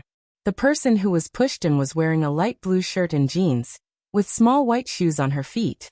She had short hair and a round face, and was dressed in plain clothes. At first glance, she looked quite scholarly, but her age was a little unclear. At this time, she was still quite calm. She just slightly tidied her collar and smiled at the dozens of people in the workshop. In her usual restraint, there was also some bitterness. Then many people shouted at the same time. Director Jiang. Jiang Zhong, why are you here? You're the one who caused all this. You're also locked in here? There were only dozens of people, but they had two different tones when they opened their mouths. Some were concerned, some were sarcastic, especially when they heard the different tones of the people next to them. They even glared at each other. The atmosphere in the entire workshop was no longer stagnant, but it was more chaotic than before. Why are you so noisy? Don't you think it's embarrassing enough? The veteran forcefully swung the pointer, forcefully suppressing the crowd, and at the same time, he separated the crowd and went over there. In fact, he was a little surprised. Jiang Zhong, the technical director of the day's processing factory, the leader of Songping Laboratory, and also their closest collaborator during this period of time, appeared in front of him. Looking at his posture, it was clear that he was also locked in here. The situation was worse than they had expected. At this time, the veteran felt something. He turned his head and looked through the observation window on the outer wall of the workshop, just in time to see a few figures appear over there. Among them were Aohira and Rong San, but the most conspicuous one was the drug addict, who had previously ordered the arrest.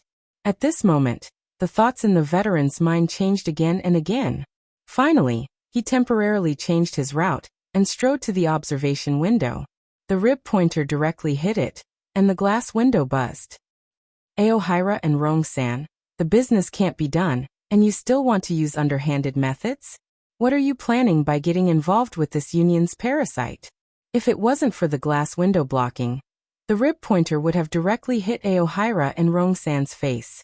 In fact, the veteran wanted to hit the drug addict next to him. But he didn't dare, he really didn't dare. Aohira and Rong San weren't soft-hearted, but at least they were reasonable and operated the factory according to the rules. But the drug addict, next to him, was willing to do anything. The veteran called him the Union Worm, because he was the vice president of the Ping Trade Market Labor Union. This was the most inconspicuous title among more than 10 big and small titles. Even this didn't bring him a good reputation. The veteran also dared to call him a worm because of his identity as a union member. His heart was a little nervous. But if he didn't do this, how could he shift the focus? Goto Masayoshi didn't have any reaction to the veteran's rebuke. His skinny face maintained a faint smile. He didn't say anything and directly turned around to leave. His temper was unbelievably good. Aohira and Rongsen also left. From start to finish, his face was like black iron, frighteningly gloomy, but he didn't say anything. A rat in the gutter. The veteran spat resentfully. Of course he wasn't talking about Aohira and Rongsan. He also knew that to these commoners, Goto Masayoshi wasn't a rat, but a giant crocodile. Although he was hiding in the gutter, he relied on his strong background to dig out countless benefits from the dirty water, raising his body to be fat and terrifying. At this time, the veteran actually hoped that this incident was only Aohira and Rongsan's underhanded methods. That way the situation would be simpler. But this was destined to be wishful thinking. Since Jiang Zhong walked in, the veteran knew that the situation was most likely not going to be good. Thinking of Jiang Zhong, the veteran realized that the rules in the workshop that were set up with great difficulty were messed up again. A bunch of people rushed over to Jiang Zhong and asked about the situation. Due to Jiang Zhong's subtle position in this group of people, it was very easy for some excessive words to come out, and then it would become an internal argument. Is it you guys who are up to no good? What are you guys trying to do? What are you talking about? Didn't you see Director Jiang was also locked in? Master also said that it was Aohira and Rongsan. I don't think it's that simple. It might be a plot to sow discord. You can hide a nest of cow ghosts in the hole of your brain. No matter who was arguing, Jiang Zhong didn't speak again. She only slightly lowered her head and wore a slightly nervous smile, not defending herself at all. Jiang Zhong was this kind of person. Although she was leading a research team and researching a sensitive project that exceeded scientific ethics, the way she usually behaved was just like how she was dressed right now. She couldn't get rid of the ivory tower scholarly aura. The veteran had communicated with her intermittently for a few years, so he thought that his eyes were not blurry and he understood. Those watching outside temporarily left. The veteran shook the rib whip again and came back to rescue Jiang Zhong. Is this how you work during working hours? The scene was a little chaotic after all. Someone even talked back. Today is Sunday. Then a series of complaints exploded. Even if there are 3 shifts, I still have a day off today. I didn't brush my teeth or wash my face, and I was carried here. Today is Mother's Day. I don't know where my mother is. Fortunately, the prestige of the veteran was considerable.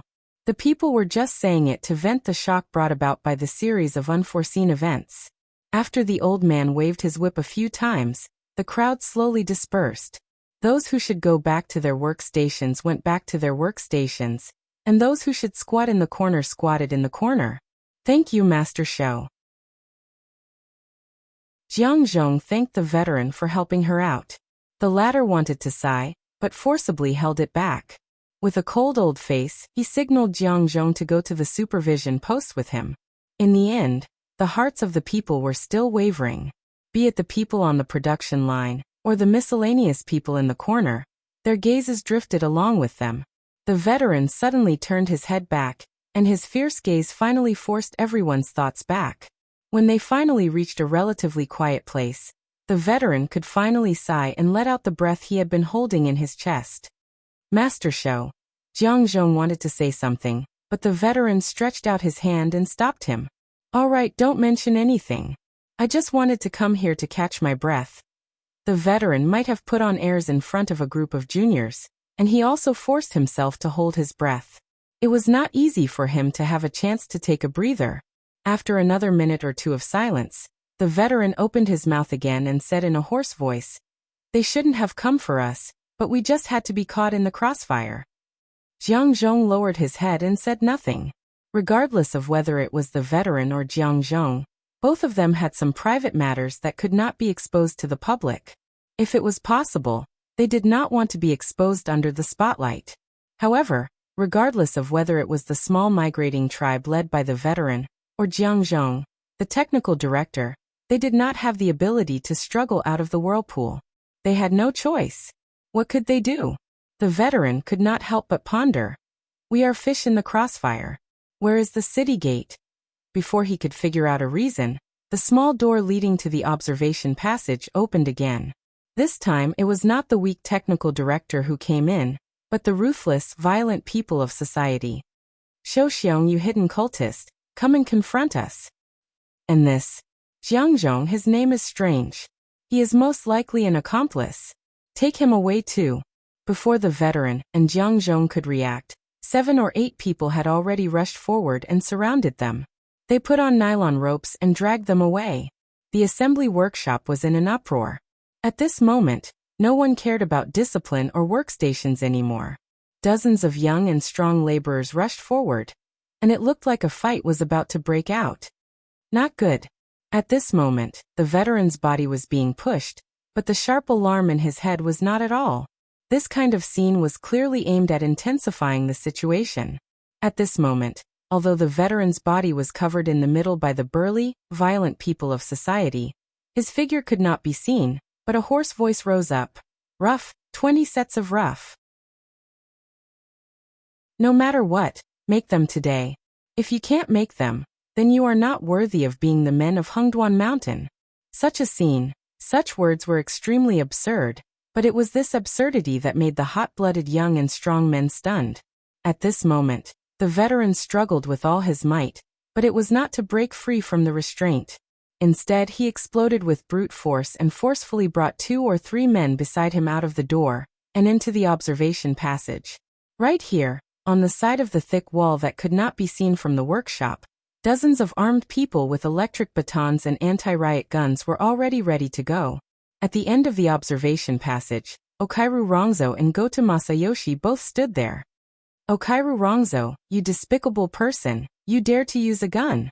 The veteran's eyes were about to pop, and his throat was already hoarse from shouting, not only to the manipulator behind the scenes, but also to the hot-blooded young people in the workshop.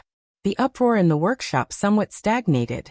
At the other end of the passage, Okairu Rongzou was expressionless, but in his heart, he clearly knew who the veteran's burst of hatred was directed at.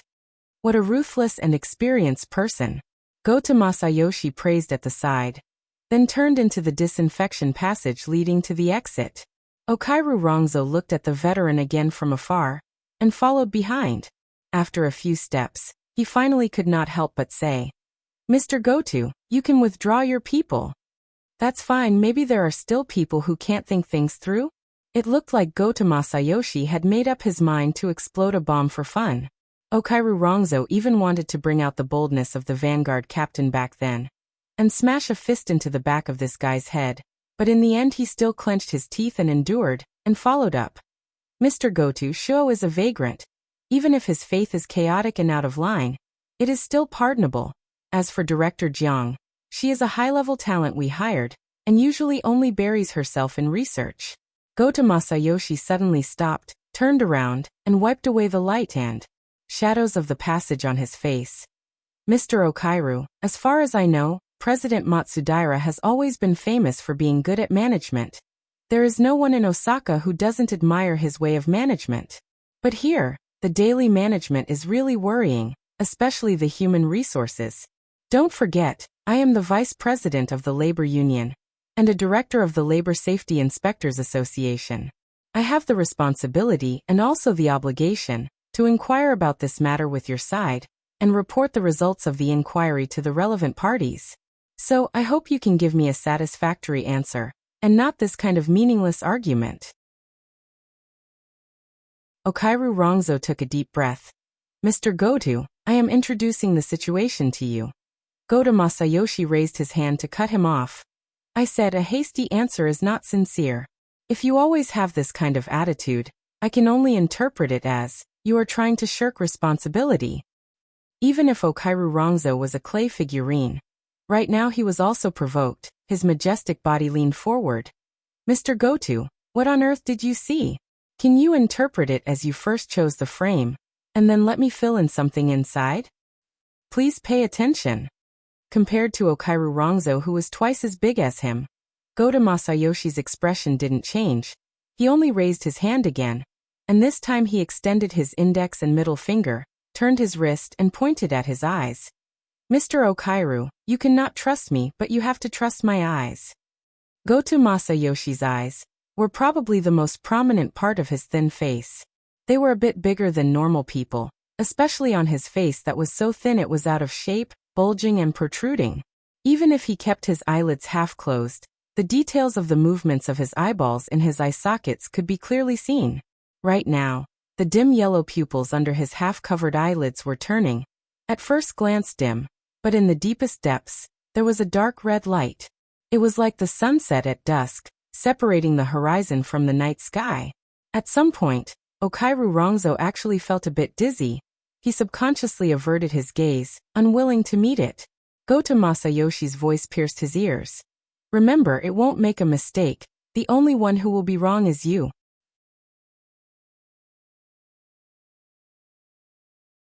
Chapter 865. In the end, Old Hand and Jiang Zhong were taken away by Goto Yashitomo. Okuhiri Rongzo couldn't get away either. He was sitting in a car right now. Then Goto Yashitomo and his group went to the passenger terminal. Aside from sitting in his own car, there seemed to be no difference between him and Old Hand. President, I'm very sorry. Okuhiri Rongzo finally dialed the number. He was already prepared to bear the wrath of Matsudaira Yoshio. Okuhiri Rongzo believed that this was the correct judgment. This involved the current background of Osaka City. If he forcefully stood out at this time, it would only bring about a calamity, whether it was for himself or for the Great Zei Order. According to Goto Masayoshi's words, the Soul Cult has already been determined to be an illegal cult, and Veteran is an important contact for the Soul Cult in Ban City. And recently, Veteran has already formed an economic relationship with Jiangzhong, cooperating to purchase the shares of a processing factory. He believes that under the premise that we clearly have a better way to make money, discussing the purchase with Veteran is suspicious of us transferring benefits. Moreover, there are so-called upper echelons of the Blood Flame Order involved in this.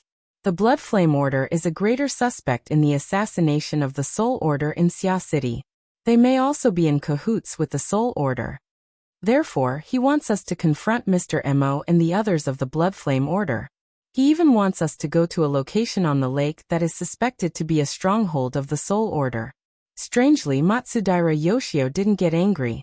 He faced the troubles of the processing plant and the encounter of his close friend Jiang Zhong with inconceivable calmness. It sounded like he was more interested in Goto Yashitomo. Is that so? It seems that the clues are complete. Even if his reasoning is arbitrary, it has basically achieved a closed loop. He finally found an opportunity to binge. What does the president mean? He's coming for us. While carrying out the mission, he's filling his stomach. Matsudaira Yoshio was so calm that it seemed like he was talking about other people's business. If he's going to be used as a vicious dog, his stomach needs to be hungry. If he's going to be used as a knife, he needs to be sharpened before the battle. This way, his bite will be deeper and the knife will be more ruthless. He's starving right now. If he doesn't find food, how can he prop up his skin and bones? Aohei Rong-sen could more or less understand Matsudaira Yoshio's meaning. But compared to Goto Yoshio's usual methods and behavior, other than the appearance of a drug addict, there was no connection between him and hunger and torture. Suppressing the doubts in his heart, Okurin Rong-san voiced out his greatest worry. If that's the case, the possibility of today's matter being reduced to a small matter doesn't exist. Unless he can find a fatter bone. Aohei Rong-san's heart sank. He more or less understood Matsudaira Yoshio's deduction. Due to the escape of the deity of the main priest, the Great Zei cult could be considered as a toothless tiger. However, they still had quite a considerable property in Ban City. If they weren't meat, then who was? Things were awkward. If the Amaterasu cult had continued with their original plan, they might have been able to gain the reputation of having foresight. But as time went by, the Amaterasu cult seemed to have completely forgotten their big plan, and their situation in Ban City became more and more difficult. During this period of time, more than one new and old force had shown malice towards them. Goto Yoshio was the biggest threat among them, and also the most evil one. It was not impossible to take over the Great Zei cult's main property in one fell swoop by the Amaterasu cult. At present, they had unknowingly walked to the edge of the cliff. Aohei Rong-san took a deep breath. President, how should we deal with it? From a practical point of view, the cult has little chance in Ban City. Even at this time, Matsudaira Yoshio's tone was still calm, almost like a pure objective analyst. The foundation of the cult has been scattered, revealing a gap. There is no reason for others to hold back, and even I will make a move. Just for Goto Yoshio alone, there are still some variables. Because even if he is a vicious dog before gnawing on a meat bone, he still has to listen to his master's words, bare his teeth. Maybe he will get a kick? While Aohei Rongsan was stunned, the speed of the car he was in slowed down. The motorcade pulled out by Goto Yoshio had already successively left the high-speed magnetic rail, entered the passenger terminal of the Ping Trade Market, and then stopped. Unable to communicate with Matsudaira Yoshio anymore, Aohei Rongsan hurriedly hung up the phone, adjusted his breathing, and opened the door to get out of the car. The car was parked by the shore of the lake. It was cloudy today, but the sunlight that shone through the gaps between the clouds still had the effect of heating up and causing dizziness. In such an environment, Aohei Rongsan felt very uncomfortable. Before him, Goto Yoshio had already gotten out of the car in front, looking at the high-class yacht berth on the pier. The pier was bustling with people coming and going, but over there, the density of the people was still 2 or 3 levels higher.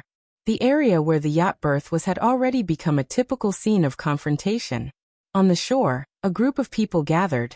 All of them were strong and well-built, dressed in black suits. And in the middle were a few people dressed in standard combat uniforms, but they did not look like good people. In the sky, there were drones buzzing. On the lake near the shore, there were 3 to 5 speedboats, roaring back and forth. Sea, land, and air attacked, and the center of focus was the yacht on the shore. As for the yacht near the shore, more than 10 strong sailors stood in a row, their backs against the almost 10-meter-high hull, and their momentum was not inferior. This scene seemed to be rounding up some criminal, but it seemed to make sense to change the position. Aohei Rongsan, of course, knew the background of both sides. Not to mention the group of people on the shore, some of the important figures in the Heavenly Council still had a lot of opportunities to show their faces in the peaceful trade market, and even in Ban City. As for the yacht that was stuck in the berth, it was sold from his hands to the Blood Flame Order 2 weeks ago, in exchange for some working capital. Now, even the name on the paint on the side of the yacht had not changed. Goto Yoshio's eyelids drooped, half covering his protruding eyes, and sighed with emotion. People now are not like in the past. They all have to hit their heads and bleed before admitting to their debts. Aohei Rongsan really wanted to tell him that if people in this world were like meat and bones, then what was the meaning of the Heavenly Council? Thinking about this, Goto Yoshio understood this logic better than anyone, so he just sighed with emotion and waited for someone. Goto Yoshio? A somewhat stiff tone sounded from the side of the parking space.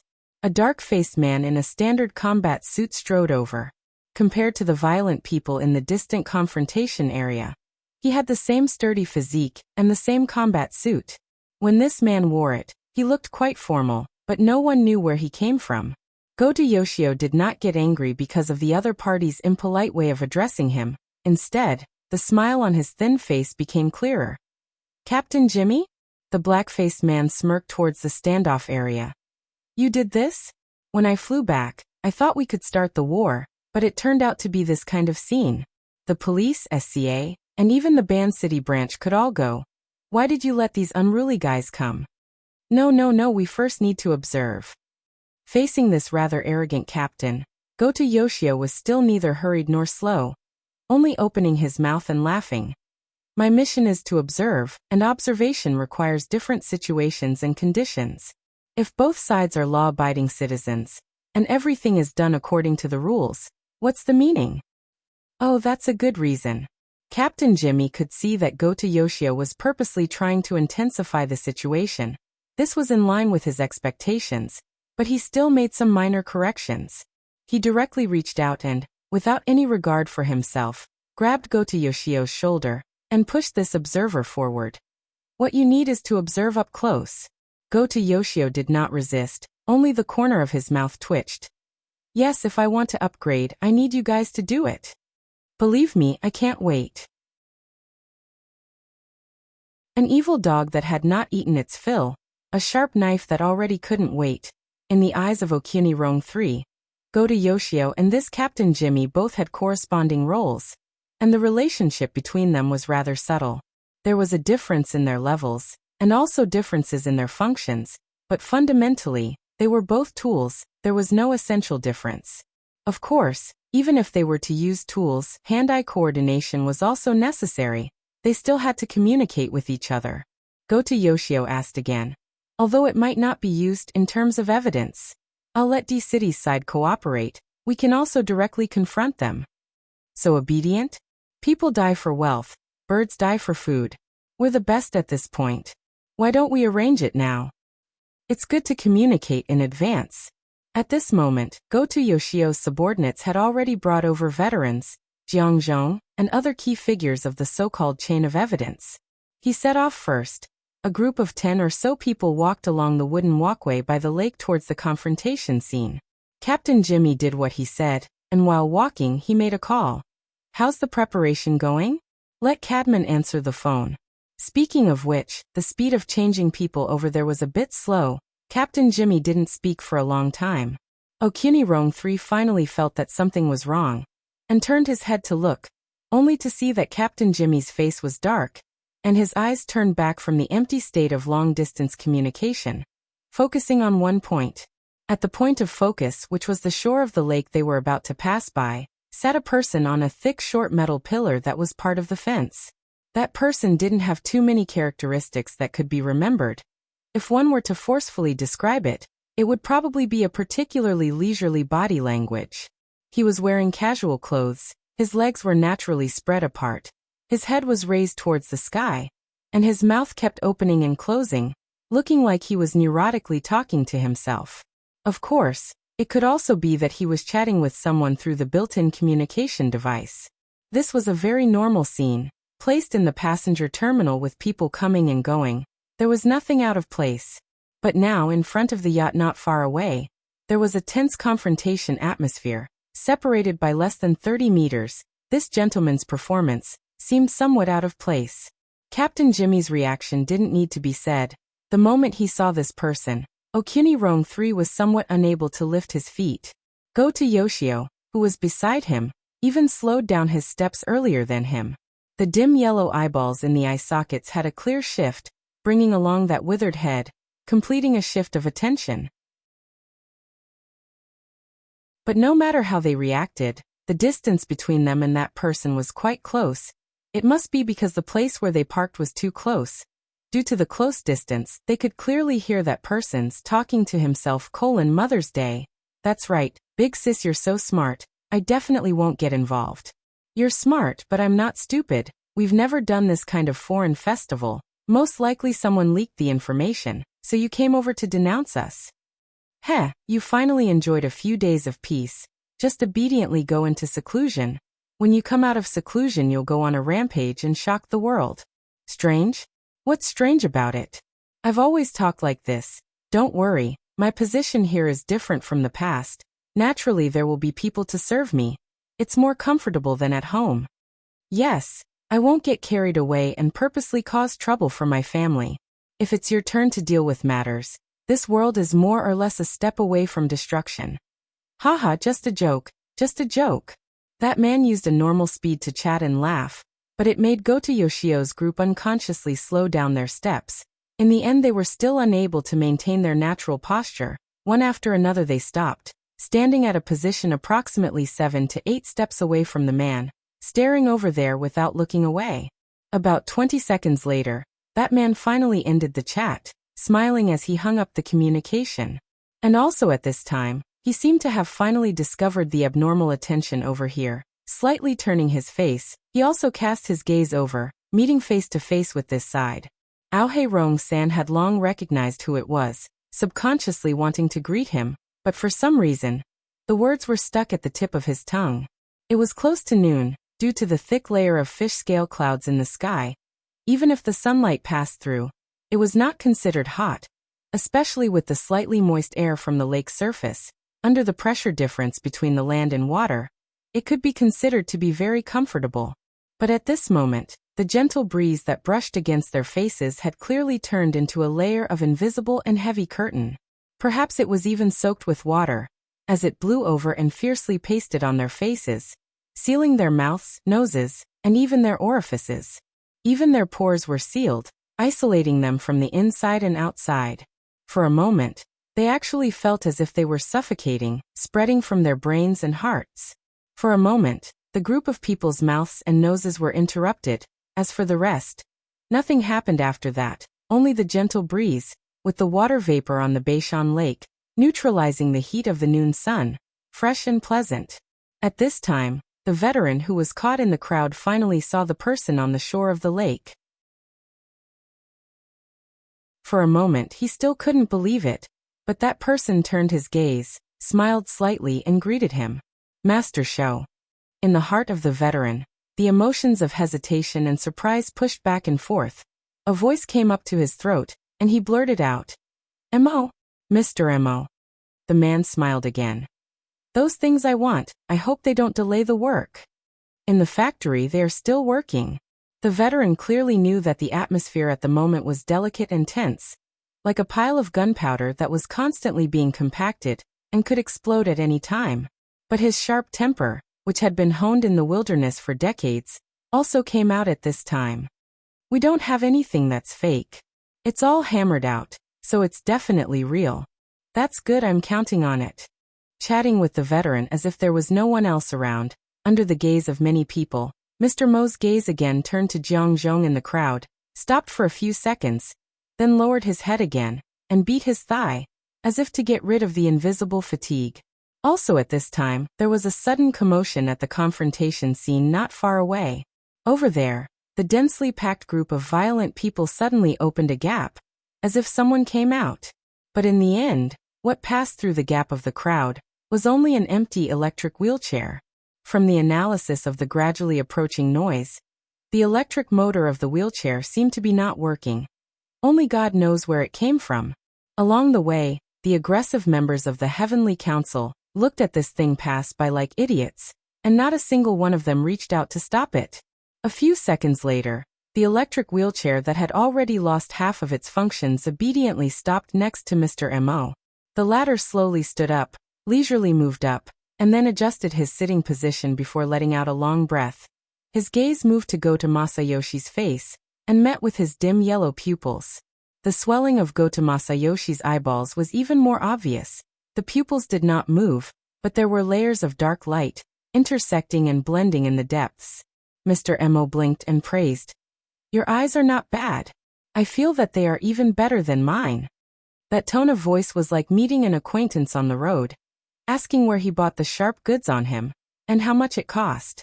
And also while speaking, in front of Mr. Mo's left eye, a monocle appeared out of thin air, floating in front of the eye socket, reflecting the sunlight, covering half of the pupil's color.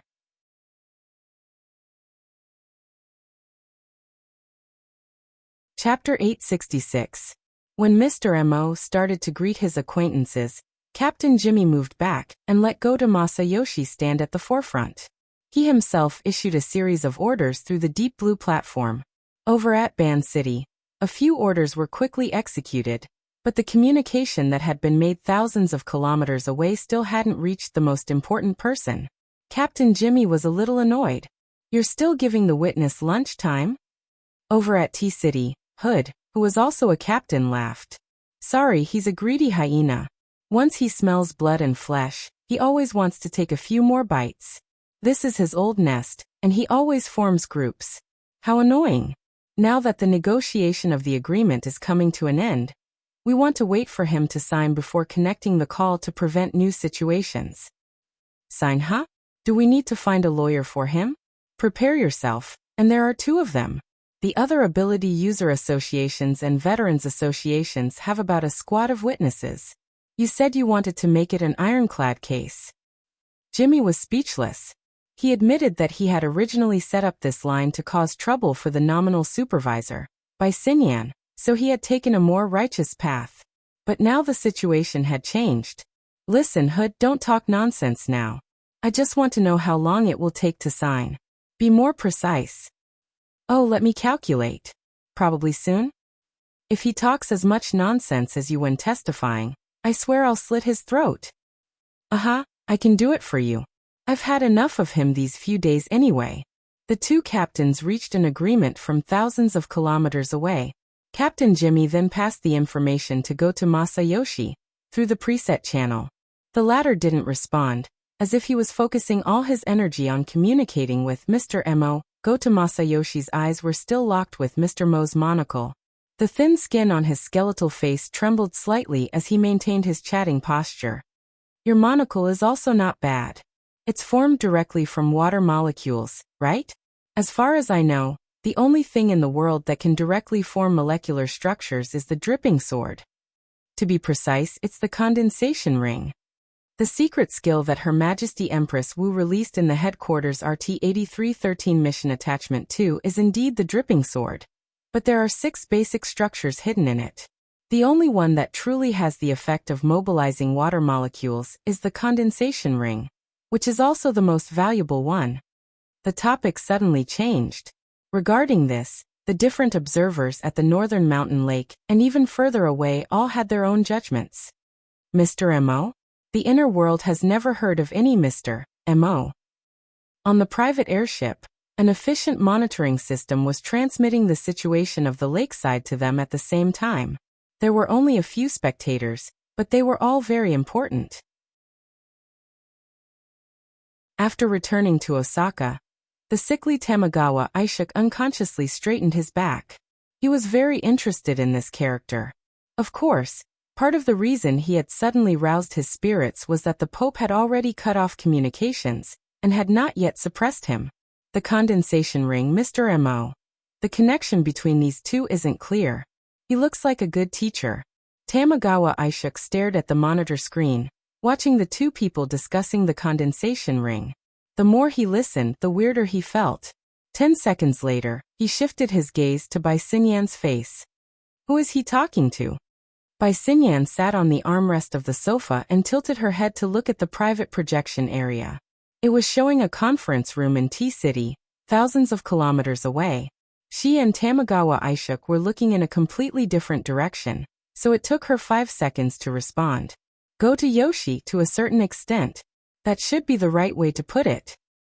I'm talking about just now. That old man, you have information on him. Shoshyong, nicknamed Old Hand. The one he was talking to himself. Tamagawa Aishik's face turned green, and his voice became sharper. Bai Xinyan spread out her hands. How can I guess that? Tamagawa Aishik quickly controlled his emotions. His eyes became sharper, and there was even suspicion in them. Don't you have any ideas? You can tell me if you have any ideas. Bai Xinyan pushed the question back. Tamagawa Aishik stared at Bai Xinyan. He cracked a smile, but his teeth were still clenched. There are only 2 ideas. One is to find a woman who is qualified to be his sister, in the Bloodflame order according to the character setting of this Mr. Mo.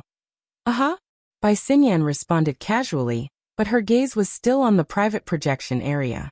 In the conference room in T-City, the 2 rows of negotiators had already started shaking hands, as if they were having a formal business negotiation.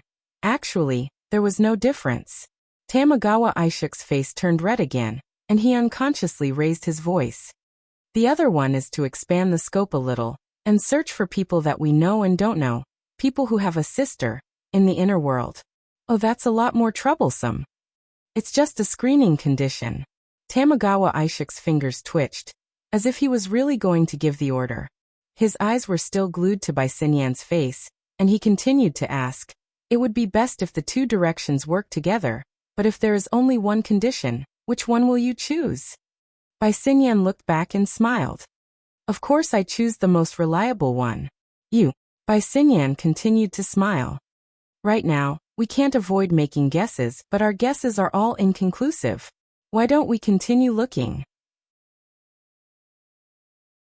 As she spoke, she moved her hand, and the private projection area was placed in the main projection area of the room, side by side with the surveillance footage of the North Mountain Lake. Look, although the 2 sides are still minding their own business at the moment, at a deeper level, there are already undercurrents flowing, and we're just waiting to break that information barrier. Aren't you curious about what will happen then? Tamagawa Aishik was very annoyed by Bai Xinyan's beating around the bush. What's the point of finding a witness to identify him? Whether the identity of Mr. Mo is real or not, whether his relationship with the Bloodflame Order is shallow or deep, who cares? Even if the connection at T-City is successful, and the identification is successful, do you really expect him to just stand there and let us capture him? Instead of playing this kind of detective game, why don't you let your team of subordinates directly take action, and Goto Masayoshi will be able to see more things. Captain Jimmy needs a key to open his own weapon box, and always stand on the side of morality. This is a rare quality for frontline personnel. Bai Xingyan seemed to be completely unaware of the twists and turns of the plot. She displayed the bearing of a superior, but quickly changed the topic. Mr. Yuchuan, is it really okay for you to make your contempt for the Bloodflame Order so obvious? Tamagawa Aishik sneered. Stray dogs, rootless duckweed, even if I want to pay attention to them, it depends on whether they can handle it. Bai Xingyan was not in the position to defend the Bloodflame Order, she only shrugged. We still have to respect the judgment of the frontline personnel. Even if there really is a problem, this is not an intercontinental airship, and the distance is so close. Are you afraid that we won't be able to react in time? Tamagawa Aishik's slightly flushed face was now whitened, and his straight back collapsed. The scene fell into a deadlock, awkwardness, and some kind of doubt that was not fully displayed. Under such an atmosphere, there was finally a change at the passenger terminal. Goto Masayoshi broke away from the strange state of looking at the monocle and chatting around the condensation ring, and entered the main topic. Mr. Mo of the Bloodflame Order. You can call me that. What's your full name? Position in the Bloodflame Order? Goto Masayoshi gradually increased the pressure, also closely watching the reaction of Mr. Mo, relying on the special structure of his eyes. He was equivalent to a human-shaped lie detector, able to monitor the breathing, pulse, skin moisture, and so on of the target in detail, but Mr. Mo's cooperation was obviously not enough. This is an interrogation? If you can't find a more suitable term, you can temporarily say it like this. I think it still has the corresponding qualifications. As he spoke, Goto Masayoshi reached into his pocket and took out a vintage leather wallet, from which he took out a beautifully designed business card. There are a lot of titles on it, but there is a higher probability of finding a position corresponding to the interrogation from it. Sakura Officials, Ability User Association, or something else. These are all fields that I am good at. Mr. Mo didn't intend to take it. He just narrowed his eyes and slightly raised his head to look at the still dazzling edge of light in the gaps of the thick fish-scale clouds. Mr. Mo? I think no matter how dazzling your titles are, they can't compare to today's sun. I don't like this weather, and I don't like you either. Only this pair of eyes is a little more interesting. Goto Masayoshi was stunned for half a second, then laughed out loud. No matter how he laughed, the surrounding atmosphere quickly turned cold and stiff. At this time, Captain Jimmy, who was already half hidden behind him, coughed lightly, giving a signal of everything is ready. Some things are not up to people. Goto Masayoshi's interesting dim yellow eyes locked onto Mr. Mo's face, and between the gaps of his lips and teeth, he chewed out syllables that sounded like ice. As he spoke, he shook his wrist, his fingertips drawing across the faces of Jiang Zhong, Okuni Rong, and finally falling on the side of the veteran. This person. He's under my protection. If there's anything, you can't go wrong by looking for me. Goto Masayoshi choked, and the wrinkled skin at the corner of his mouth trembled. He wanted to laugh, but felt that it was exceptionally strange. He subconsciously glanced back at the veteran, only to see that the latter also had a confused expression, as if he had even forgotten to be touched. A frank answer. Although it was somewhat unexpected, Goto Masayoshi still quickly calmed himself down. His dim yellow eyeballs slightly shifted in his eye sockets, focusing on Mr. Mo's face again. Then you're admitting your connection with the Soul Cult? Mr. Mo sighed. So, you admit that the Bloodflame Order and the Soul Order are colluding? Damn you. This is the most despicable slander. A shout suddenly sounded on the dock.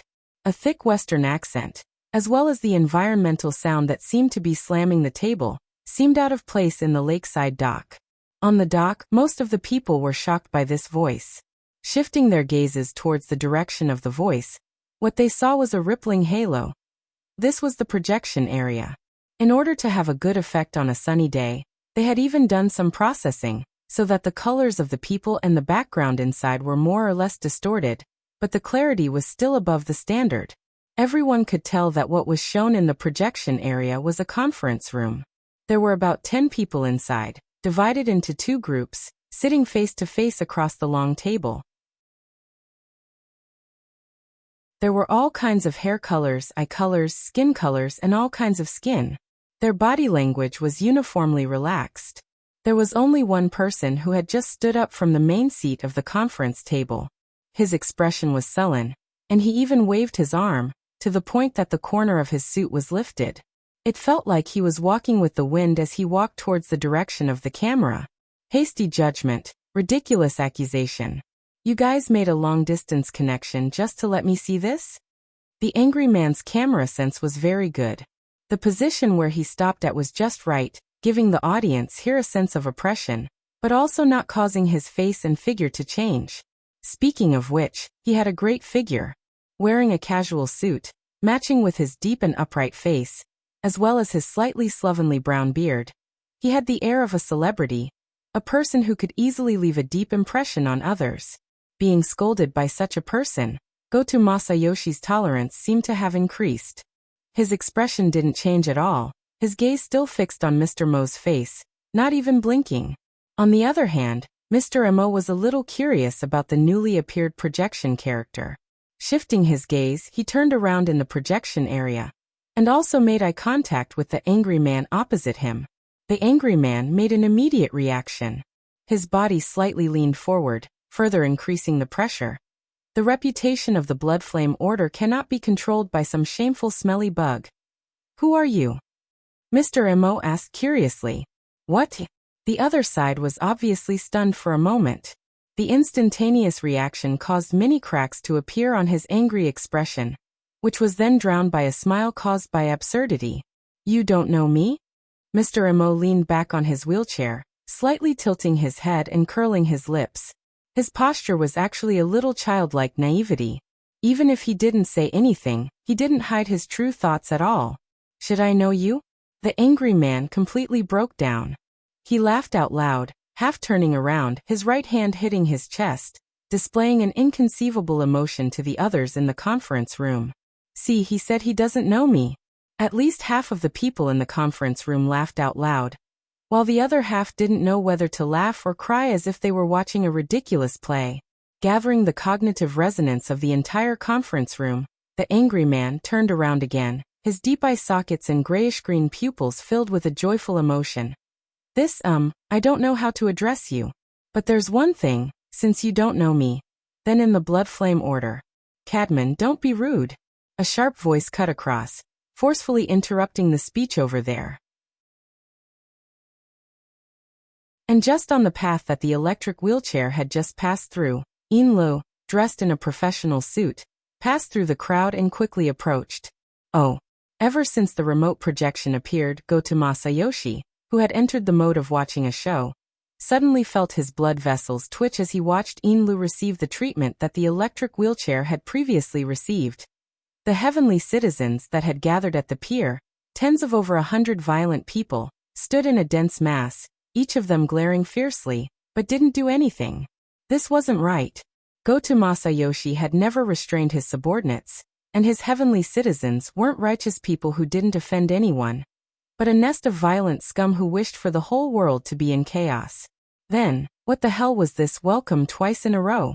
Goto Masayoshi pursed his lips, his dim yellow pupils shifting in his eye sockets. His line of sight moved from far to near, sweeping past several key positions at the pier, passing by Inlo, pausing for a moment, and finally landing on Mr. Mo's face again. Sir, are you okay? Inlo finally arrived at the most tense area. She had seen the changes at the pier from the boat, so she rushed over as fast as she could.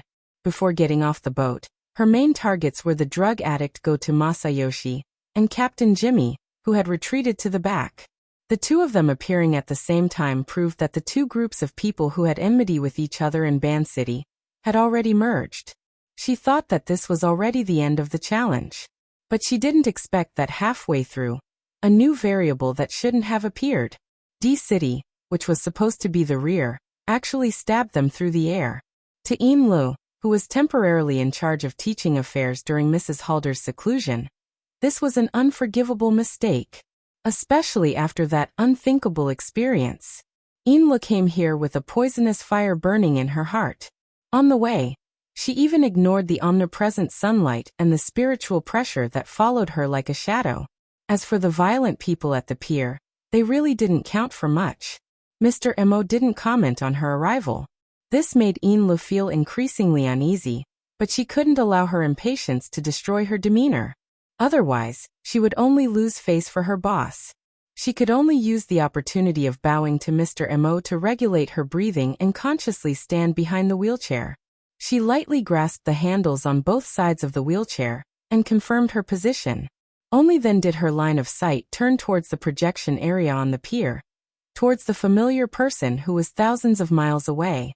Cadman in front of Mr. Mo, "You're too presumptuous." Cadman's full beard and snow-white teeth formed a brilliant smile. "Mr. Mo, is it the Mr. Mo who doesn't know me and I don't know him?" At this moment, Goto Masayoshi should have been the one to speak up and cooperate, but for some reason, he was staring at Mr. Mo in a daze. Captain Jimmy, who was at the back, saw that his reminder was futile, so he rolled his eyes and went up himself. Cadman, as a high-ranking member of the Bloodflame Order, doesn't know Mr. Mo, who claims to be a member of the Bloodflame Order, and the Order's deputy high priestess holds a completely contradictory position. What does this mean? Yin Lu was expressionless, but the flames in her eyes seemed to want to penetrate the projection and burn D-City, which was half the Pacific Ocean away. As a deputy high priestess, Goto Masayoshi's hoarse voice cut in at a timely moment. Deputy High Priestess Yin, at a time like this, the hierarchy within the Bloodflame Order is at most a part of the evidence. It's definitely not suitable as a tool to refute the evidence. Speaking of which, Mr. Cadman has already voluntarily signed the relevant witness agreement, and the legal department, along with the D-City Ability User Association, the Veterans Association, the Mercenary Service Club, and other experienced third parties, have done the notarization. In terms of the priority of legally admissible evidence, Mr. Cadman has already surpassed you. It complements his status as a high-ranking member of the Bloodflame Order. This was a premeditated encirclement. Yin Lu felt even worse. If it was possible, she would have pressed Cadman into the lava lake at the bottom of the Bloodsoul Temple, rolled him over 100 times, cooked him, and exploded him to vent her anger. But now, the space of thousands of miles had erased all possible weapons, leaving only the least lethal words. High-ranking? Mr. Mo's low voice sounded like he was talking to himself, but it also carried a tone of doubt. Captain Jimmy defended his statement first. There are only 9 members of the Order's Council in the entire Bloodflame Order. Of course, they're the high-ranking members. Cadman cooperatively bowed, and revealed a reserved smile. At the dock, Mr. Mo shook his head slightly. "My energy is limited, so I'm not too clear about the Bloodflame Order's current governance structure. I only know that the Order has 127 fanatics and 1540 devout believers, and 127,000 shallow believers. You're not one of them." Without waiting for the others to respond, he tilted his head back slightly, as if he was talking to Yin Lu, but also as if he was sighing with emotion. As an order, the number of devout believers and fanatics is, to be honest, a little low. It's not enough to support the Bloodsoul Temple's full operation. Is it because of the ideology church? Yin Lu. Cadman stared blankly for a second, before revealing a brilliant smile like that of a star. Mr. Mo, are you going to deny Madame Halder and Madame Yin Li's authority over the selection and appointment of the Order's believers? You should know that I greatly respect the Order's trust in me, and I have a good collection of the appointment letters and authorization certificates they've issued. There's also more concrete evidence. Cadman stretched out his hand. Beneath his bronze-colored skin, there was a layer of dark blood-colored light flowing. The air around his arm seemed to have been scorched by a high temperature, forming obvious distortions. However, the shirt and suit sleeves above his wrist showed no signs of being charred or burning. Violent Flame Seal. This was one of the Blood Flame Order's high-end physical techniques. For someone like Cadman to be able to execute it without needing to adjust his chi gathering, it was already a high level of proficiency. His combat power was definitely at B rank. Most importantly, using a physical technique to form a supernatural power, close to flames would definitely require a powerful interference power. As a fleshly ability user, Cadman could only rely on the Blood Soul Temple to achieve this effect. I can call upon the power of blood and fire at any time. I've always believed this to be the acknowledgement of the Blood Flame will. But now, Mr. Mo, are you going to deny all of this? Cadman found the feeling of anger in the time it took to say a few words. He used a brilliant expression to smoothly transform it. Vicebladem een. Could it be that you aren't going to give your devout believers a doctrinal explanation? Inla didn't respond. Mr. Mo scratched his chin. Oh. In this sort of situation, even if we eliminate the factors of philosophy and methods, the Blood Soul Temple's system does indeed have some unreasonable areas. Cadman nearly couldn't keep a straight face. The way you speak doesn't sound like someone from our primordial sect. It sounds a bit like the Restraining Faction? The so-called Restraining Faction was the branch of the Blood Flame Order that Tian Bang, who was known as the #1 person below the Transcendent, belonged to. It was this military powerhouse and his influence that had chased Madame Halder's group from Xia City to T City. Cadman's words were filled with malice and sarcasm. Unfortunately, Mr. Mo was completely indifferent to this. The doctrines of the Blood Flame Order are actually quite mediocre. It's better to refer to the real thing and study it seriously. It's not too convenient for me to go over right now. How about you come over? Someone in the conference room of T City let out a muffled laugh. The situation was slipping to an even more absurd level. Cadman spread his hands. He was already at a loss for words when it came to this Mr. Mo, who was sometimes mysterious and sometimes crazy. That's a really good suggestion. I think I have enough time to consider it. His arms spread out and swung along with the movement of his limbs, bringing with it a scorching hot wind. The power of the explosive flame seal still affected the surrounding area. Cadman subconsciously swung his hands again. The dark bloody light was disturbed by the airflow. It was like a flame had been blown up from a half-extinguished pile of embers. The light suddenly brightened. There really was a flame. A bloody flame burned. Cadman's expression changed.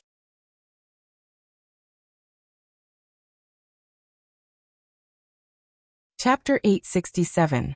The others in the conference room could not see Cadman's face. Most of them were still immersed in the joyous atmosphere caused by the absurdity. However, there were still some people like Hood, who was not part of the negotiation. Hence, he did not sit at the side of the table. Instead, he followed his professional habits and stood in the corner of the conference room, approximately to the right behind Cadman. At that moment, he saw Cadman extend his right hand to the side of his body and fling it continuously in an unnatural manner. Under such circumstances, the sudden bright color of the flame became exceptionally strange. As a normal person, there would always be a period of adaptation to changing from one mental state to another that was contrary to that mental state. Hood hesitated for 2 seconds. Finally, he walked forward quickly to ask about the situation. However, when he was just 1 step away, Cadman's fling movement suddenly became 10 times more intense. It was like an intense punch. Hood's sensitivity was far beyond that of an ordinary person. He made the most accurate response. Relying purely on the strength of his waist and abdomen, he bent his upper body backward and slid his feet at the same time. The fist wrapped in blood-red flames was almost swung at his chin. Hood could even hear the sound of the air being burned, as well as some indistinct and chaotic noises mixed in. Cries of surprise rang in the conference room. There was also the sound of tables and chairs scraping against the floor. Some people stood up, while others froze on the spot. However, they were all clearly frightened. The joyous atmosphere from before collapsed in an instant. In the next second, Hood pulled away from Cadman and shouted sternly, "Cadman!" Cadman did not respond. After throwing that punch, he seemed to have lost control of his body. He staggered a step and turned his body sideways. His left hand moved horizontally and pressed down on his right shoulder. This was his most instinctive reaction. At that moment, the blood-red flames that were blowing on his right hand had already broken through the boundary of his wrist. They were rapidly spreading towards his arm, and even closer to his torso. The strange thing was that the flames had clearly scorched the air, and even raised the surrounding temperature. However, the surface of Cadman's body was still relatively intact. It was only soaked in a thick dark red color. Even the clothes on his arm were not damaged at all. Instead, it made his face look even paler. In such a situation, it was impossible to tell what was real and what was fake. It was as if some inherent nature had been distorted by some kind of power. What did you do? The sudden change in the conference room was clearly transmitted to the passenger terminal through the remote video. Goto Masayoshi's muffled voice rang out. There wasn't much righteous indignation from being bound together against a common enemy, but more of surprise, as well as a strange sense of excitement. Goto Masayoshi kept staring at Mr. Mo. In the shortest amount of time, to gather enough useful information was his mission, even his destiny. Therefore, to him, he wasn't afraid of Mr. Mo making a move. The state that he was in earlier was the most unacceptable. But even if he made a move, it didn't feel any different. After the previous round of observation, Goto Masayoshi had already faintly noticed that Mr. Mo seemed to be wearing a thick and heavy cloak at all times. Of course, this was only a description of Mr. Mo's marvelous pattern of concealing the operation of his extraordinary power. Or perhaps this pattern itself was the external representation of the operation of his extraordinary power. Goto Masayoshi judged that Mr. Mo's core secrets were all hidden under this cloak. This thing was so thick and wide, airtight, hiding everything tightly. Even if a corner was occasionally lifted up, what could be seen would be chaotic and blurry, without any discernible silhouette. Under this kind of situation, no one knew whether Mr. Mo under the cloak was naked, or wearing armor, or perhaps inside was simply an arsenal that defied normal space-time logic. That's right, it was this cloak that formed a kind of black box sealed with special rules, isolating the outside world from prying. What was shown was merely the result, for example, welcome and the like. Just like the electric wheelchair, and Inlu who passed through consecutively just now. Or perhaps right now? Was it really Mr. Mo's method? Specious, this was very annoying. Towards Goto Masayoshi's inquiry or confirmation, Mr. Mo didn't have any response. His expression didn't change either, only maintaining a look of interest. He rubbed his chin, as if watching a movie, watching the image transmitted back from thousands of miles away. Instead, Inlu, who was behind him, seemed to have lost control of her expression. She had already unconsciously opened her mouth, looking a little sluggish. Returning to the axis of chaos, there was no doubt that Cadman was still in pain. In terms of his mental state, his change was more intense than anyone else's. The direct, inexplicable, and even unreasonable threat impact shook his will in the most direct manner. At this moment, from the angle he was standing at other than Hood, no one else could see his face clearly. But regardless of whether it was in the conference room or the passenger terminal thousands of miles away, everyone could see that this originally handsome man's cheeks and muscles were currently distorted like a monster. Perhaps it was precisely because of the compression of these muscles. Cadman let out a completely different scream. "Let go of me." His next move was basically about to tear off his entire right arm, but the bloody flame steadily and resolutely spread over his shoulder, burning his neck, torso, and head. Along the way, it also ignited his originally intact left hand. Ja. Hood displayed the decisiveness of an operation team leader. He exhaled and shouted, forming his right hand into a knife hand and slashed down towards Cadman's abdomen. The air where his fingertips and forearm touched was clearly distorted, as though it was covered in a layer of invisible flames. The format of fire. Although he was shocked by the scene before him for 3 seconds, Hood's follow-up reaction was still the fastest. He quickly made a judgment that this was inextricably linked to Cadman's use of the violent flame seal to mobilize the power of blood and fire. As it turned out, this was a foolish act that provoked the Blood Flame Order's authority. But first, the connection between the two had to be severed. Hood's individual strength was certainly not at the level where he could contend against the fundamental strength of the Bloodflame Order. But the instant he made his move, all the members of the operation team inside and outside the conference room instantly synchronized under the drive of the 7th-generation Dynamo Core. They jointly constructed a tight formatted space and formed the greatest support for Hood's hand blade that his physical body could withstand. This was already the strongest attack that Hood could unleash while not wearing his armor. The clothes on Cadman's chest silently tore open, and the lower half fell down, exposing the muscles of his chest and abdomen, as well as the blood-colored flames that were burning on it. And in that 1 second, or maybe half a second, the fiery tail of the flames was pressed down.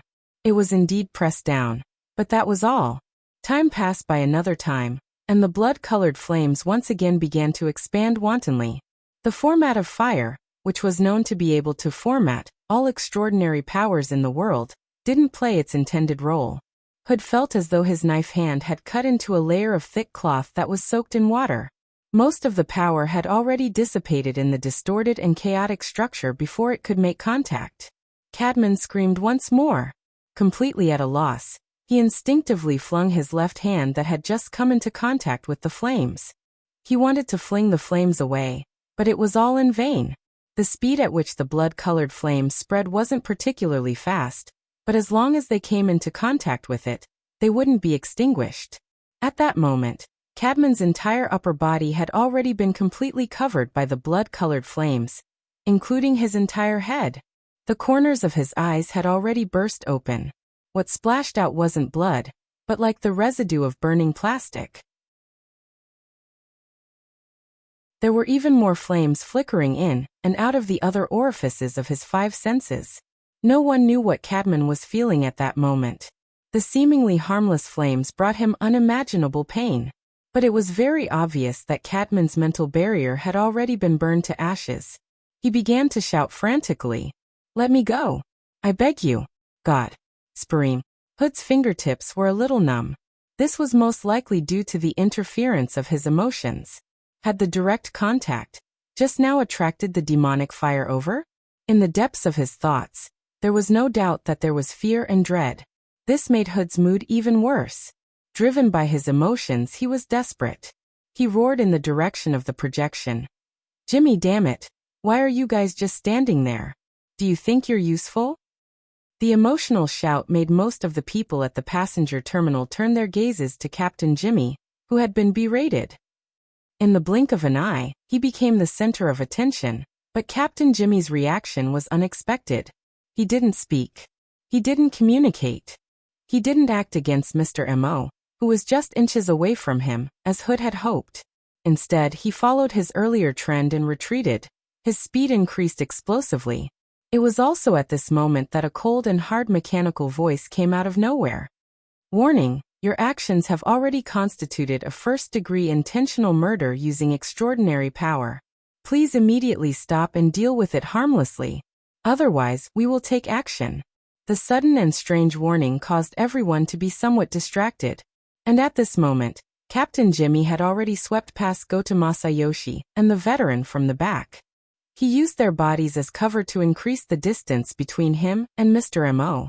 Then he crashed heavily into the front section of a parked flying car. The clack of the mechanical parts disassembling and reattaching did not stop. The outer shell of the crashed car seemed to come alive. It transformed into a set of metal components and gathered around Captain Jimmy's body. It instantly formed a set of exoskeleton armor, arming him to the teeth. Captain Jimmy looked like he was coming over empty-handed.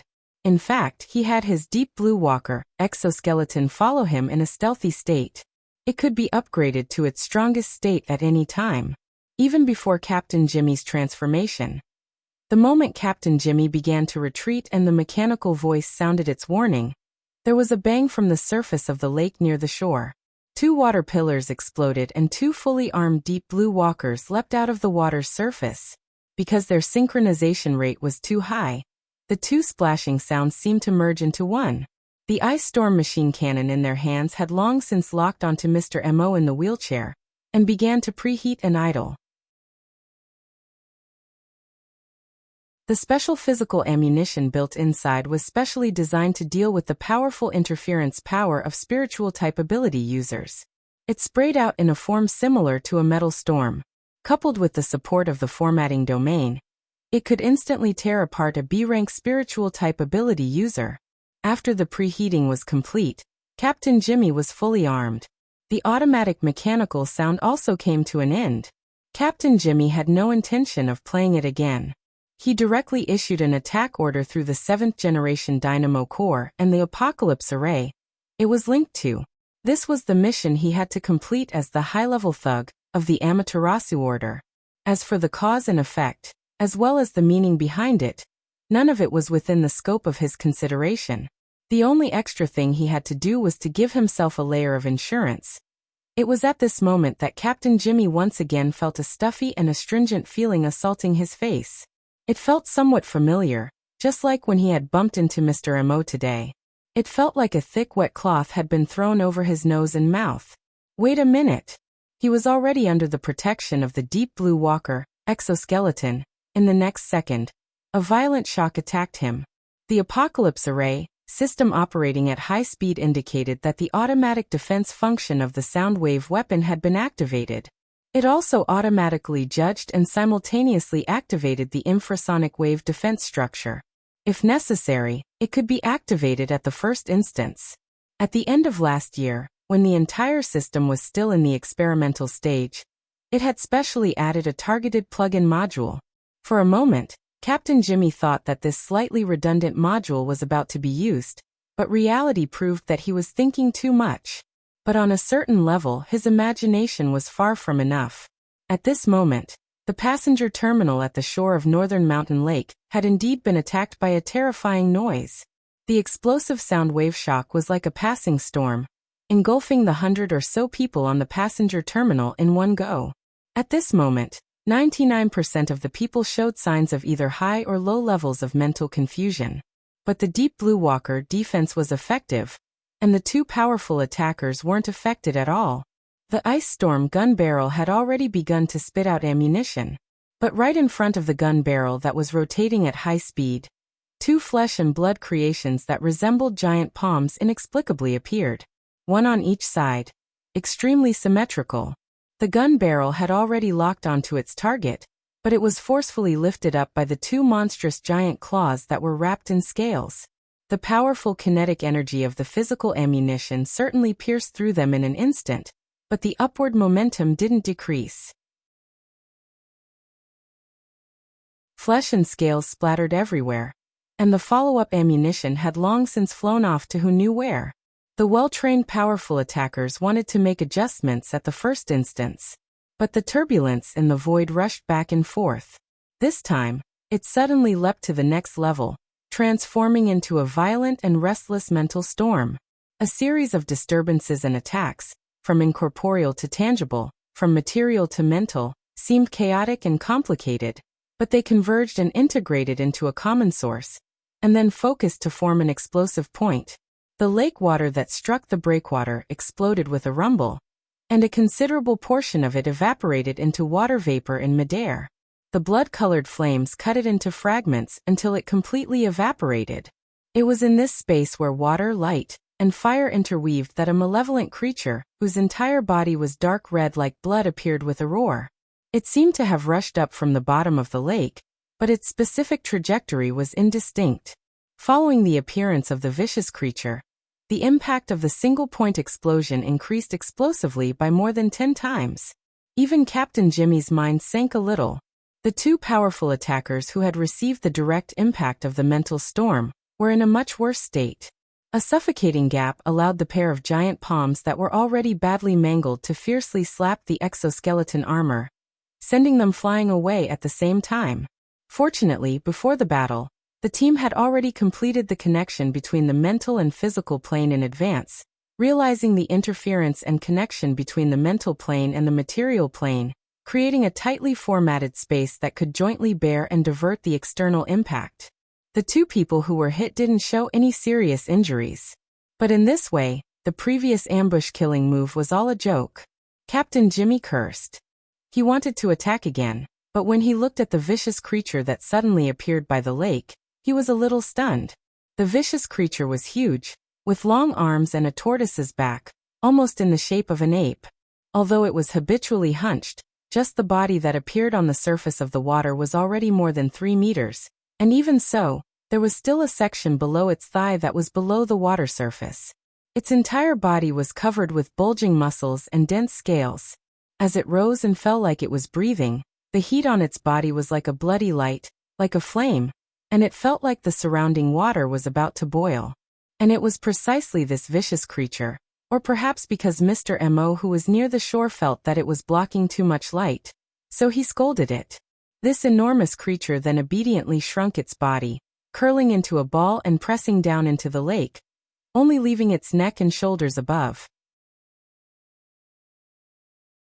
It just happened that its huge head passed over the fence, and visually, it was already about the same size as Mr. Mo who was in a wheelchair. Separated by Mr. Mo, Goto Masayoshi carefully observed the vicious creature.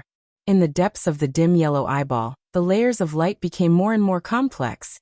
The level of power that was being used also became more and more profound. This caused a huge pressure on his body, causing the blood vessels and tendons around his eye sockets to bulge, especially the temples on both sides.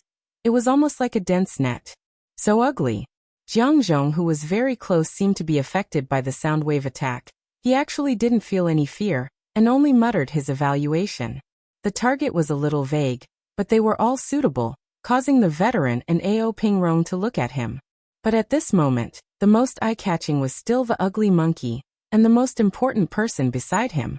From start to finish, Mr. Mo who was in a wheelchair did not move at all. Actually, most of the people on the pier were the same.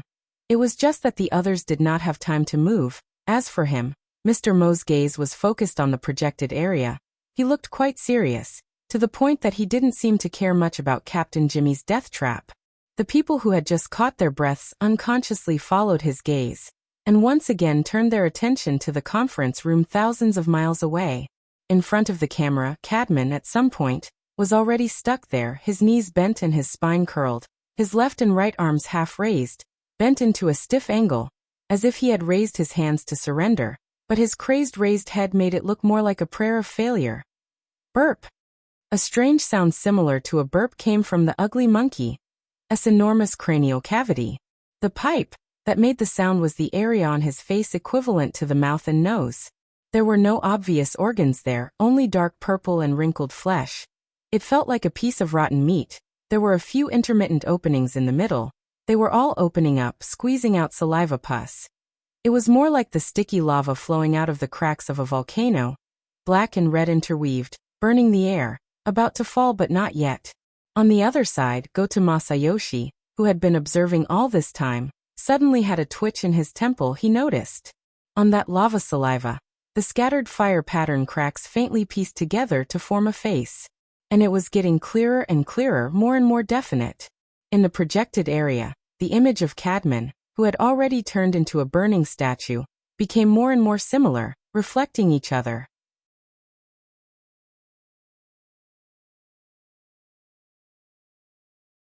Chapter 868. It was indeed Cadman. While the two groups of people were separated by thousands of kilometers, most of them could only rely on the visual similarity, as well as the logical reasoning of the situation. Goto Masayoshi had already used his special ability to find conclusive evidence. Although from the perspective of mutual interference, the outline of the human figure in the lava saliva had already been changed beyond recognition by the violent aura of the ugly monkey. But as long as one could grasp the most essential core inside, and then follow the cause and effect to push back, one could basically complete the restoration. That guy Cadman had a physical body, so he was originally unable to achieve the effect of in-spirit leaving body. But Mr. Mo had also considered this point, and used the lava saliva to create a temporary container, which could also be called a cage, to absorb his soul body over, and also achieved a rather complete reflection. If Cadman didn't mind, it wouldn't be a problem to use that saliva as a body. Goto Masayoshi saw through some things, but the price he had to pay was severe physical discomfort. His eye sockets were burning hot. The dim yellow eyeball was slightly pulsating, bringing up the eyelids and the surrounding blood network, forcing them to increase the speed of blood supply in order to offset the loss of special vision. Goto Masayoshi was really having a hard time. The miraculous actions of the eyeball had already exceeded the upper limit of his consciousness control. What was worth rejoicing was that this effort had obtained corresponding results. And he had also discovered even more. In Goto Masayoshi's eyes, the current projection area was like a demonic mirror. It only reflected the most important part, and then made absurd distortions to all other elements. On both sides of this mirror, no matter whether it was the two parties in the T-City conference room who were closely related to Cadman, or the heavenly people, who were purely there to support, in a sense, had already unified and mutated into a kind of low-level existence. The number of these people, and the difference in their appearance, seemed to no longer have any practical meaning. If one had to forcefully come up with a meaning, it would probably be equivalent to raw materials. People could not believe in the correlation between both sides of the mirror, but this mirror was simultaneously reflecting the panic and fear in their hearts, and it was vividly and vividly displayed. These negative emotions that had been detonated and multiplied continuously were being transformed into a special form of existence on the mental level, or perhaps in the deeper realm, and were communicating with Mr. Mo limited by his own level and comprehension. Goto Masayoshi was unable to understand too much. He could only make a superficial description. It was roughly like the pervasive dirty smoke, moving through the gaps between the slight lifting of the heavy cloak. Of course, the smoke leaked out, but the process only happened in an invisible place, in the black box, deep within the cloak that was difficult to observe. Over there seemed to be a demon enjoying this special ingredient. It was eating clouds and spitting out smoke in a leisurely manner. And when Goto Masayoshi wanted to pry a step further, what should be sealed was still sealed. What should be chaotic was still chaotic. It shouldn't be. Separated by thousands of miles. The consumption of the tyrannical and terrifying soul absorption wasn't enough to affect the cloak's concealment effect? Or could it be that Mr. Mo's level of control over the Blood Flame Order's fundamental power, as well as the corresponding techniques, allowed him to ignore the obstruction of spacetime and casually manipulate a high-ranking member of the Order like Cadman? If that was the case, Mr. Mo's control over the Blood Flame Order was simply unimaginable. With the existence of such a controller, Madame Halder, as the officiator, was truly purely used for sacrificial purposes. Oh, it couldn't be that the sacrificial object would be Goto Masayoshi, who had forcefully peaked at this level, was reduced to the level of most people, who could only use their poor imagination to make conjectures. At this time he especially hoped that Captain Jimmy's hand could be a bit more forceful than before, or at the very least, create a bigger gap in the cloak. But the current Captain Jimmy seemed to have been frightened by his thwarted operation. Even though his entire body was covered in armor and his face couldn't be seen, his body showed an obvious sense of stiffness, as if his soul had left his body. Jimmy-kun. Still no results? Somewhat unexpectedly, when Goto Masayoshi called out to Captain Jimmy, the latter also contacted him through the preset communication channel. Did you see anything? That monster. What? I'm talking about that ugly monkey, that largest ape-like creature. So what? Captain Jimmy's mood clearly fluctuated. Damn it, have you been scared silly? It's right there and you're telling me so what? Don't tell me you're only looking at its drool? Goto Masayoshi stared blankly. That's right, such a large mutant was right in front of him. Why didn't he pay attention to it? And instead was only interested in the drool that this guy dripped? Even though that was also a very important part. The ape-like creature right in front of him was clearly an extremely powerful mutant. For Mr. Mo to be able to summon it out of nothing, the interference, the consumption, was probably even greater than the long-distance soul-sucking activity under the rules of the Order. He actually didn't think of something that was clearly in front of him. Goto Masayoshi faintly felt that it was a bit strange, and felt that Captain Jimmy's mood was too abnormal. He subconsciously asked, "What did you see?" This thing. You don't know? Damn it, don't tell me you don't have the slightest idea. Should I know? Goto Masayoshi was truly a bit confused. He indeed didn't have any related concepts. At this moment, it was as if there was a piece of information that everyone knew, but it was perfectly missed by him. As a social creature, this kind of feeling was terrible, but this also stimulated his curiosity to an even greater degree. The focus of Goto Masayoshi's gaze naturally spread away from that lump of lava saliva that was about to fall, and expanded to the related area around it. That enormous and ugly face that seemed to have half rotted. The focus of his gaze constantly adjusted, sweeping past the fine scales on the ugly monkey's face, the half-caved-in forehead and crown, the wrinkled flesh, and finally made contact with its protruding crimson eyes. Large and empty. This was Goto Masayoshi's first feeling. But for some reason, he didn't dare to explore further into the depths of the hollow. In reality, at this moment, the frequency and amplitude of his eyelids twitching had increased dramatically. His eyelids that were especially loose due to his emaciation couldn't help but droop, but were stimulated by his eyeballs, and bounced back again. The current Goto Masayoshi seemed to be looking directly at a dazzling light source, looking directly at the sun that was about to rise above and below the horizon.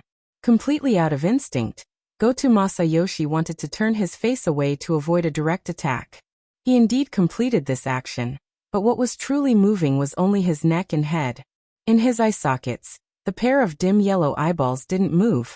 On the contrary, they even pushed open the eyelids that they were trying to cover, and controlled all the related nerves, blood vessels and muscles, staring fixedly at that ape-like creature's ugly face, especially the large and empty bloody eyes, motionlessly. The dazzling feeling continued to spread over. If it was a normal person, they might have already started crying nonstop.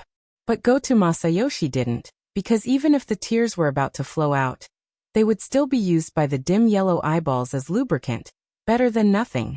Goto Masayoshi's heartbeat suddenly sped up. Part of it was due to the fluctuation of emotions caused by losing control, but the other part, which was also an even more important factor, was that the eyeballs needed more blood supply, more nutrition. Goto Masayoshi's body was heating up, but the pores on his skin were abnormally contracting. It was precisely under such a contradictory reaction that even more energy from his limbs and bones were mobilized, rushing upwards in the most efficient manner for the eyeballs to use. Other than that, there was also the endless sunlight from the outside world. At this moment, Mr. Mo's voice sounded again, as if he was talking to Inlu. Did you see it clearly? A what? Inli's reaction was similar to Goto Masayoshi and Captain Jimmy. Half a second later, she came back to her senses and asked, Mr. This, what exactly is this thing? A type of wondrous creation that I discovered in the past. I call it the rotten mouth ape. I only discovered it recently, although it looks a bit ugly. Its entire body can be converted into energy, and it's relatively easy to mold, and its stability isn't bad. It's a natural building material. Inlo. It was also at this moment that the air seemed to ring out with a slight air explosion, similar to the noise of bubbles bursting and air burning. It was very easy for normal people to ignore this kind of sound, but a few ability users with keen senses could determine that this sound originated from the ugly monkey. Oh, it should be the saliva from the rotten mouth ape's mouth, which meant that it came from Cadman's side. A judgment was a judgment, but not many people could clearly determine what Cadman was doing. Until Mr. Mo spoke again. I'm not angry. Why should I be angry? There are people in the order who are 10 times, 100 times more excessive than you, and their statuses are even higher than yours. Inlo had been a bit absent-minded ever since the rotten mouth ape appeared. She heard Luo Nan speak of a sensitive topic at this time, and she subconsciously wanted to interrupt. Mister, don't listen to his sophistry. It's nothing. Mr. Mo slightly tilted his head. His thin and ordinary face formed a marvelous contrast with the rotten mouth ape's enormous face, which was only separated by a fence. Since the blood flame will was proposed when the order was founded, it is tantamount to giving up a portion of power and the corresponding design. The only reason why a situation like yours has occurred is because the Blood Soul Temple, the foundation of the order, lacks a stable and effective identification and withdrawal mechanism. One is the problem of design ideology, and the other is the problem of designability. Of course, the lack of reflection and supplementation on the material plane is indeed a troublesome matter. Then there's the problem of the level of the current group of people in the order. Take Cadman for example. He's a blood-sucking bug, yes, but if there's no improvement in the application of ideas, then the vast majority of people in the order are essentially no different from him. Mr. Mo slightly raised his chin when he spoke to this point. He squinted his eyes and looked behind the cloud of fish scales that filled the sky. He looked at the edge of platinum light that cut down. On this point, some people don't hesitate to use materials, but they do it quite brilliantly.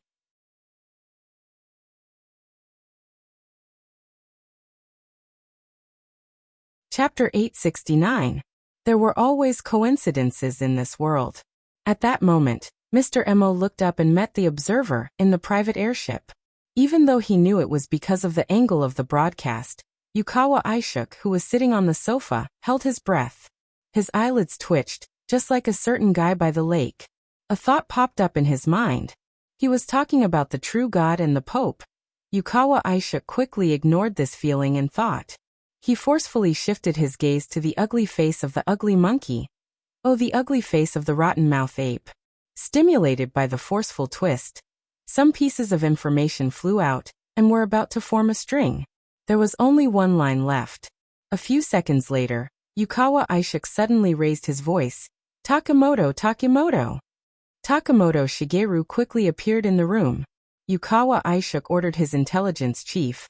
The investigation report from the Aptitude User Union, the one about Gongqi, pull it out immediately. Shigeru Takamoto, who was proficient in this business, did not say a word. He completed all of this within 2 seconds and projected the contents of the report onto the projection area. Yukawa Aishuk's eyes widened as he searched for the information he needed. But he was soon disappointed. The report was vague and only reported the death of Gongqi. At the same time, they hoped that branches, powerful organizations, and the church could help investigate the solidification of the abyssal region around May 1st, Chan City time. No, not this. Yukawa Aishuk realized his memory was messed up. He clearly remembered something about it. It's in the internal report of the Jade Society, but it's vague. There's only a simple description of ape-like creatures. Yukawa Aishuk was surprised that it was Bai Xinyan who reminded him. When he checked the relevant content, it was indeed as Bai Xinyan had said. It was only better than nothing. No more detailed information? Transcendents are very proud. They won't describe the death of their own kind so clearly. I suggest you get a good night's sleep. Staying up late will really damage your IQ. As she spoke, Bai Xinyan left the armrest of the sofa. She strode out of the room. Ever since the intercontinental airship incident, Yukawa Aishuk had always been suspicious of Bai Xinyan. But when she really left, he was not used to it. Where are you going? Meeting. Don't disturb me during this time, or I'll be very grateful. Yukawa Aishuk was sure that there was a gap in understanding between him and Bai Xinyan, and this gap seemed to reflect the difference in their information levels. In the era of information and authority, there was nothing more depressing than this kind of gap. What was even more tragic was that people like Bai Xinyan seemed to be many more than he had imagined. Along with the shrill siren, the high-altitude region where the clouds were surging was filled with a blinding red light.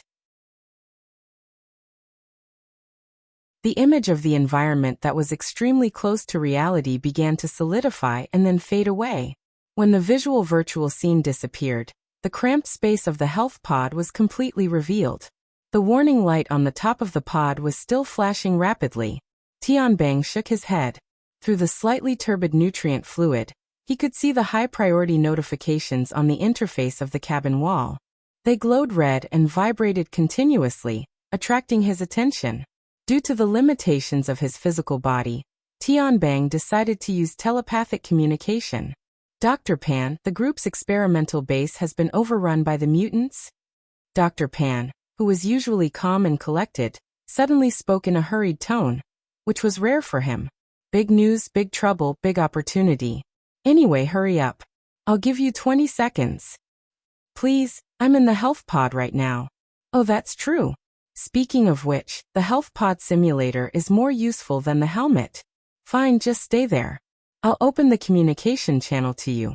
You have 10 seconds now, including the time to look at the data.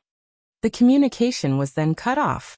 Immediately after, a portion of the health pod broke away from Tianbang's control and entered remote conference mode. It guided Tianbang's senses and projected him into a huge conference hall. The standard of the conference was definitely very high. It was similar to the ring-shaped conference hall, where the Star Alliance held a global board meeting. Yes, wait a minute. That's right. Although Tianbang had never spoken here, he had been one of the people in charge of the security forces and had strolled around inside before.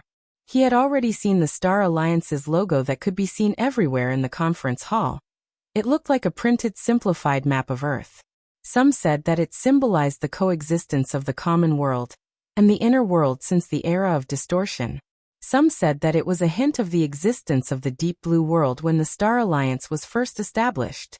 Perhaps it really was a big scene. However, the conference had probably been held in a hurry. The conference hall, which could accommodate thousands of people, was mostly empty. The figures were all concentrated near the ring-shaped conference table in the center, and some of the empty seats still had figures appearing intermittently. Tianbang felt that he should thank Dr. Pan, who had given him the right to choose his image during the virtual projection. Therefore, what appeared in this conference hall of the highest standard was only a humanoid shadow. Otherwise, he would probably be known throughout the world as the Blood Prison Exhibitionist. Good thing I didn't miss it. Dr. Pan appeared beside him. He was still wearing the white lab coat, but it suited his image very well. Tianbang chuckled. Thank you very much. Dr. Pan waved his hand. Don't worry about those useless things. Watch carefully and digest it well. Although we're just here to listen, we might have a speaking mission. Oh, to be honest, I'm a little nervous. I've never seen so many extraordinaries in my life. They're all top-notch material. Tianbang. Half a second later, his gaze suddenly cut to the ring-shaped conference table in front of him. The ring-shaped area in the middle was already playing an image in the form of a 30-fold fast-forward. This kind of highly compressed video data would cause a normal person to faint. However, a burner like Tianbang could use the Dynamo Core's analysis function to directly reorganize the information. As for those who chose this kind of unconventional method to receive information, Tianbang's gaze swept past the faces and backs of those people in order to compare them with the built-in database. That yellow-bearded old man is the president of the headquarters, Abner. On the left is Marin, who was beaten up badly by him last time. On the right is the number 1 ward master, Dale. And there's the Monroe cannon. Sitting behind Abner is Li Baijiu. Looking at where she's sitting, she's attending the conference as a reporter? Next to her is Ghost Eye. That old pervert still wants to take advantage of her in the virtual world. Her Majesty Empress Wu is also here. Is it really good to favor one and discriminate against the other? Next to Empress Wu is Ouyang Chen. He's always serious. Speaking of which, the seating arrangement at the society's side is a little messy. The seat diagonally across from us is empty, but there's a balance scale. Clearly, the Archbishop of the Order of Justice is also coming. The bald Pope of the Order of Amaterasu has already arrived. Only the most mysterious High Lord of Secret Contract is left. Oh, I can only see the back of his head from where I am. That's right. This was a conference of extraordinaries. It was a dialogue between high-level life forms that had climbed to the top of the world. However, the beginning was nothing out of the ordinary. President Abner coughed and spoke in a gentle and feminine tone. There are still a few who haven't arrived yet, but since we've caught up with the live broadcast, we won't wait any longer. Let's watch while we discuss and exchange our opinions. As he spoke, the video playing at high speed slowed down and entered normal mode. The most eye-catching thing in the video was undoubtedly the huge and ugly face of the demon. Half of its body had caved in, and the other half had rotted away. There was also the lava mouth that was dripping down, as if it could fall to the ground at any time. All these factors fiercely occupied the attention of the audience. However, what attracted Tianbang's attention the most, which was also the focus of the video, was the man sitting in a wheelchair beside him. He looked unfamiliar and a little too thin, as if he was ill. However, at this moment he was quite relaxed. Perhaps it was because of the sudden change in speed, but the body language of the man in the wheelchair seemed to be slow and unruffled. He was giving a demonstration to the woman behind him who was gently holding the wheelchair. Look, with this half-energy, half-material thing as a foil, Cadman's body and soul structure is a lot more straightforward. Limited by the conditions, we can only look at the general outline. You should be able to find the resonance structure related to the blood-soul temple, understand the relationship, and then refer to the actual emotional state of a life form, and you'll roughly know where the problem lies. The man in the wheelchair explained while his hands did not stop moving. His fingertips made a few horizontal and vertical cuts in the air, cutting the dripping lava mouth into 20 to 30 parts of different sizes. Not counting the scraps on the periphery, the main part of the cut was clearly a scaled-down human body, including the head, shoulders, chest, abdomen, spine, limbs, and the isolated internal organs. There were also fiery threads in between. They were like the connecting lines of a doll, but they were also like the blood vessels and nerves of a real human body. It was precisely this dismembered lava mold. The head, at the top, had already been cut off. It was the size of a date, but it had complete facial features. At this moment, it was completely distorted by fear and pain. Unfortunately, not many people could clearly hear what it was shouting. Inside the virtual venue, most people had dull expressions, but there were also some who were overflowing with interest. This person is certainly an outstanding surgeon. He's also very good at teaching and educating people. Sitting on the right side of President Abner was the world's top boundary grandmaster, Constance Dale. She was still dressed as a medieval witch. Her hood covered her face, and the corners of her lips were half hidden. She carried out her favorite mysticism. Because of this person, I think of another person. He also loves to preach. The legendary Professor Luo. Didn't he come to the conference today? Oh, you're talking about Luo Nan? President Abner stroked the yellow beard on his cheek. His tone was still gentle. This time, it's an analysis and discussion on the death of Deputy Secretary General Gong Qi. It's an invitation system. Luo Nan isn't a relevant person, but according to the theory and level of strength he's displayed recently, he's certainly qualified. As he spoke, Abner cast his gaze towards Ouyang Chun, who was a bit far away. Although it was a virtual world, his gaze was still solid. Oh, Ouyang, why don't your branch contact him? If it's convenient, invite him over. Everyone can exchange what they need.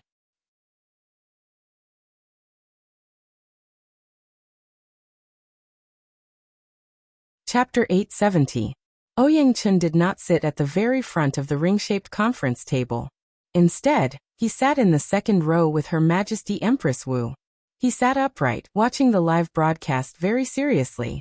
His right hand tapped soundlessly on the virtual desktop. The changes in length were quite rhythmic, giving people the feeling that he was taking notes or something.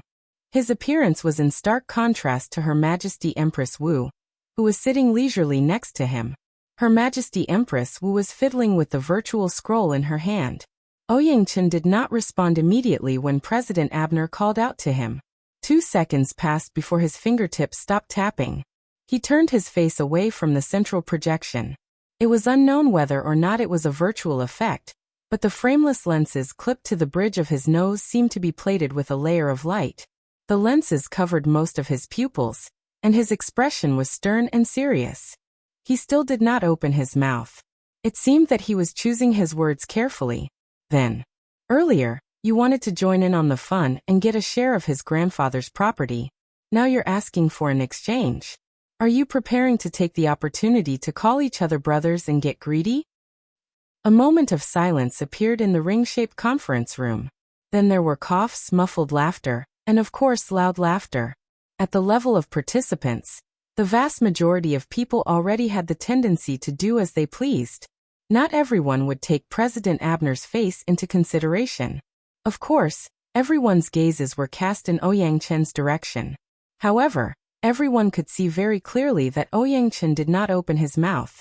The voice came from beside him, behind Her Majesty Empress Wu. The audience was already there. Wow! Tian Bang let out a small gasp of surprise. He could clearly see that the person who had spoken against Abner just now was clearly a young girl. She wore a brimmed hat and a black jacket. She looked like she could just go out and do a street dance and play around. She really was a young girl. Tianbang recognized her. She was Zhang Yingying of the Xia City branch. She was a die-hard follower of Her Majesty Empress Wu. She was also someone in Luo Nan's circle of friends. Speaking of which, this young girl didn't even seem to be an architect. Why did she come to listen? It was fine for her to come with Her Majesty Empress Wu for a meeting, but her words were really out of line. Tianbang grinned. Don't be fooled by Abner's soft voice. He wasn't able to become the president of the Ability User Society by relying on his ability to eavesdrop. Zhang Yingying also seemed to know that she was in trouble. She pulled down the brim of her hat, shrank her neck, and tried to hide her body behind Her Majesty Empress Wu. No matter what, she would not make eye contact with President Abner. The smile on President Abner's face didn't change at all. He didn't berate the youngster for being rude. He even stopped the furious Marlin and looked at Her Majesty Empress Wu. The expression on the latter's face was indifferent. He didn't react much to the gazes from President Abner and the other directions. Using the virtual book in her hand, she gently combed the hair by her cheek and said softly, "Don't doubt it. It's my idea. Martial monarch. I've just become a transcendent, so I have to make things difficult for him." Those words were reasonable, but they were slightly vulgar. I was afraid that it would damage my bearing, so I let my children speak. Please don't blame me. The atmosphere in the conference room was obviously breaking down. Not just the others, even Ghost Eye, who was standing behind President Abner and chatting with Li Baijiu, was laughing very loudly. In the end, Abner had a deep understanding of the Great Wall Mansion. Even at this time, he was still managing his expression perfectly. The smile lines on his face even deepened a bit, so much so that the yellow beard on the side of his cheeks shook slightly. I understand now. It's because I'm standing up for Toyama's high seas auction. Commercial activities are special in nature. Moreover, times have changed. Everyone holds this meeting for the sake of negotiation and exchange. It's just that some youngsters in the past lacked experience and lacked communication channels. They didn't really know how to negotiate on stage. They felt wronged when they were bullied in a fight, so it was understandable that the adults would stand up for them. And now that the youngsters are independent, everyone is happy to see this happen. What's the standard for children to fight? Ouyang Chen's index finger scraped across the bridge of his nose. He slightly adjusted the position of his glasses and spoke very seriously. I've made a post-mortem deduction of the intercontinental airship incident. When Luo Nan began communicating with the youngsters of the Yuchuan family, the interference power of the abyssal region was far below the observable standard. The level and intensity were considered very low. No matter what, it wasn't out of line. Why did an adult suddenly jump out? You're talking about us, right? The Pope of Baiji let out a low laugh. His thin, hairless face had a calm appearance. It doesn't matter if it's me or Qianju. We won't overstep our boundaries and stand up for the children of other families. As for the intercontinental airship incident, it should be understood like this. Pulling people to the table, whether it's drinking tea or arm wrestling, always requires a bit of effort. Fine, this is your president's logic. The truth is that we've always bullied the weak and feared the strong. It's just that ordinary people aren't as strong as us. The corner of Tianbang's lips twitched.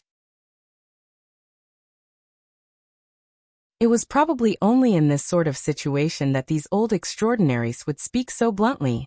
However, this battle of tongues, which was about to expand, was, to put it bluntly, each family expressing their position. There was no substantial pressure. President Abner's smiling face was the clearest benchmark.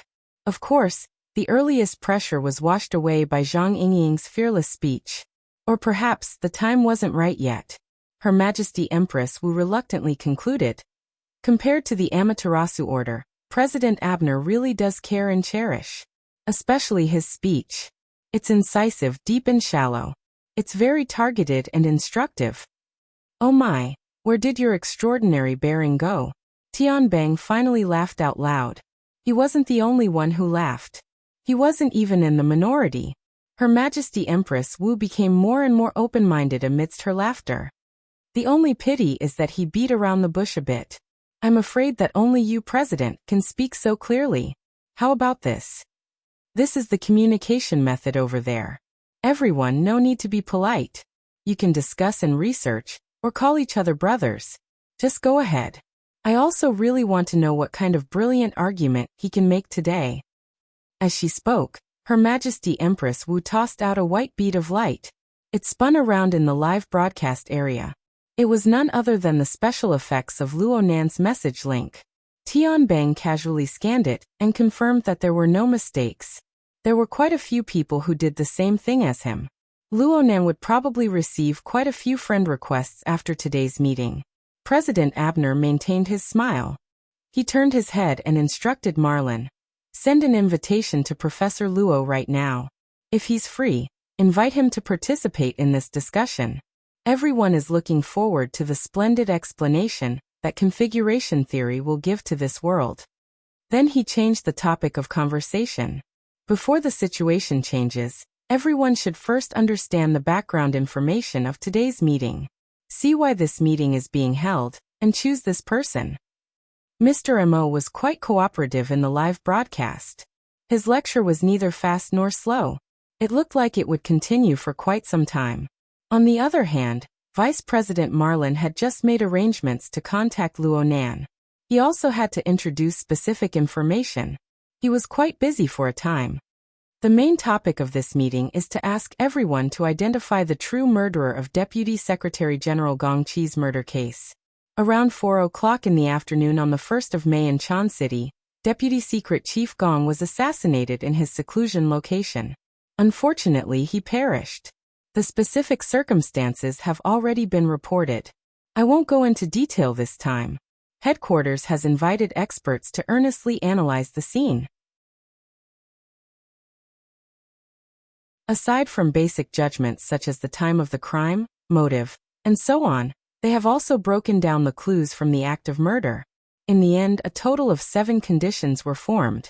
These will serve as the criteria for identifying suspects. The information in the hands of the participants was updated along with Marlin's explanation. First, an electromagnetic ability user. Connie Monroe and I fought with the murderer that day, or should I say one of the murderers. We are certain that he definitely belongs to this type. Second, an extraordinary or a manipulator of the Abyss region's solidified configuration. This should be the case. I won't go into detail.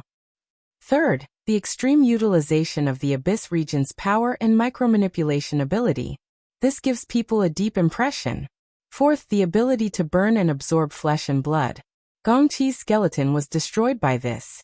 Not even his bones remain. Fifth, the ability to assemble and manufacture machinery. The murderer is equipped with an exoskeleton for combat. The style should have been specially issued, but there are too many possibilities. Better than nothing. Sixth, the ability to conceal and teleport. Without this ability, the murderer wouldn't have been able to easily escape from our pincer attack. Seventh, the ape-like creature. It was the first unexpected factor to appear on Volcano Island. To a large extent, it interferes with our line of sight. Moreover, it is highly related to that plane. Everyone understands. Some people laughed, but most people were very serious. The death of any extraordinary was a very serious matter. If a plane was involved, it would be even more serious. Marin continued to emphasize. Considering that this matter is most likely not the work of a single person, as long as a single person fulfills 4 of these 7 conditions, they will be a major suspect. Of course, this also has to be in line with basic criminal reasoning. President Abner added softly from the back. If we can directly prove that someone or some people are highly related to that plane, we can basically directly conclude the case. Everyone should understand that this is the core condition and the most direct evidence. Tianbang curled his lips. T logic. However, the venue was rather lively and noisy. At least half of the people were shouting. Exactly. The way they heckled didn't have any extraordinary bearing at all.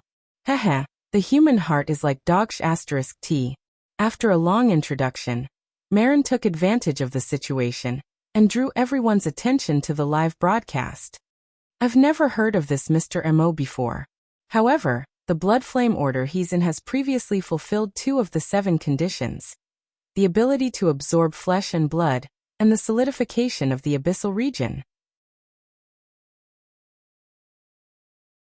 Especially the latter. It has been confirmed that on May 1st, Chan City time, the Blood Flame Order had an unplanned sacrificial event that also lasted for a long time. This bit of evidence is quite solid. Let me add, the most important witness is that person. Cadman, the unlucky guy whose life and death could no longer be confirmed. Thank you, Apocalypse Laboratory, for providing us with an observation point of view, allowing us to simultaneously witness the birth of this Mr. Mo. At the same time, we also added 2 more conditions. There is one that we can't see, but the evidence is conclusive. This Mr. Mo is quite accomplished in the field of exoskeleton design, and he is very willing to invest. He is currently discussing the purchase of a processing plant in Ban City. As for what we can see, it's a mutant called the Mushed-Mouth Ape. There are no records of it in the world's searched information. The only thing that can be seen is that plane shrouded in clouds and mist.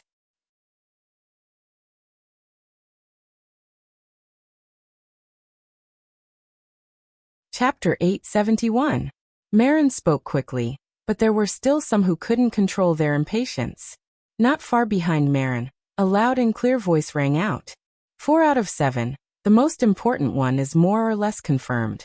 What are we still talking about here? Let's just do it. General Corney, the association's intention is not to make a rash judgment. Considering the Blood Flame Order's past strength and performance. Isn't there still that Mr. Mo? Marin took the opportunity to explain. Due to the lack of time, from the channels we currently have, this Mr. Mo has no official information at all. Everything we can find is suspected to be fake. Then what's the point of talking? It's definitely an impersonation. And looking at that bear's heart and leopard's guts, he can't be weak. If this guy wasn't an extraordinary, wouldn't some people who bully the weak and fear the strong have already swallowed him into their stomachs? When the attendees heard General Corney's tone, they thought they would hear some sort of live stream eating sh*t, or something along those lines. In the end, this guy turned cowardly so quickly. Evidently, his impatient tone just now was a sign of him trying to instigate others. For a moment, cold laughter rang out. Although this General Corney had the title of general, he did not actually belong to the military. Instead, he was the leader of a private armed force active in the Central and North Africa region. Although this guy was an extraordinary, he was famous for being shameless. Today, he could be the guardian of a city, and tomorrow, he could be the leader of a vagrant raiding squad. His big mouth could be said to have been somewhat restrained in recent years, but he would still reveal his true nature from time to time. But there were still many people who were willing to cooperate. Not far away from Tianbang, someone played the role of a sidekick. It's not strange to impersonate someone, but there are dozens of extraordinary in the world, and they're all familiar with each other. So who could it be? Tianbang tilted his head to take a look. He recognized Saucedo of Moose City in Northern Europe. He was a feminine man who was the complete opposite of the common impression of Vikings. He had been active in the fashion industry for a period of time, and had a knack for praising and ruining people. It was said that he did not get along with Her Majesty Empress Wu. Now a soft knife could be used to stab someone, and it could also be fatal. Compared to Saucedo, General Corney was already a straightforward person. He stretched out his pitch-black palm and rubbed his fingers in the air a few times. That candidate, all of you must have molded it in your hearts. Halfway through his words, he saw Ouyang Chen's gaze directed at him. Behind the glasses, his gaze was calm and clear, like a colorless lake, but it could also be said to be like a polished blade. General Kenny was terrified once again. He chuckled and did not say anything else. Everyone wants to snatch food, but no one is willing to stand out. Compared to ordinary people, the mental world of extraordinaries doesn't seem to have any significant difference. After transcendence, there's no such thing as sainthood. Dr. Pan and Tianbang conversed through a private channel. They spoke much more casually under these circumstances. They're going around and around here because they suspect Luonan, right? What do you think? Honestly, I can't tell.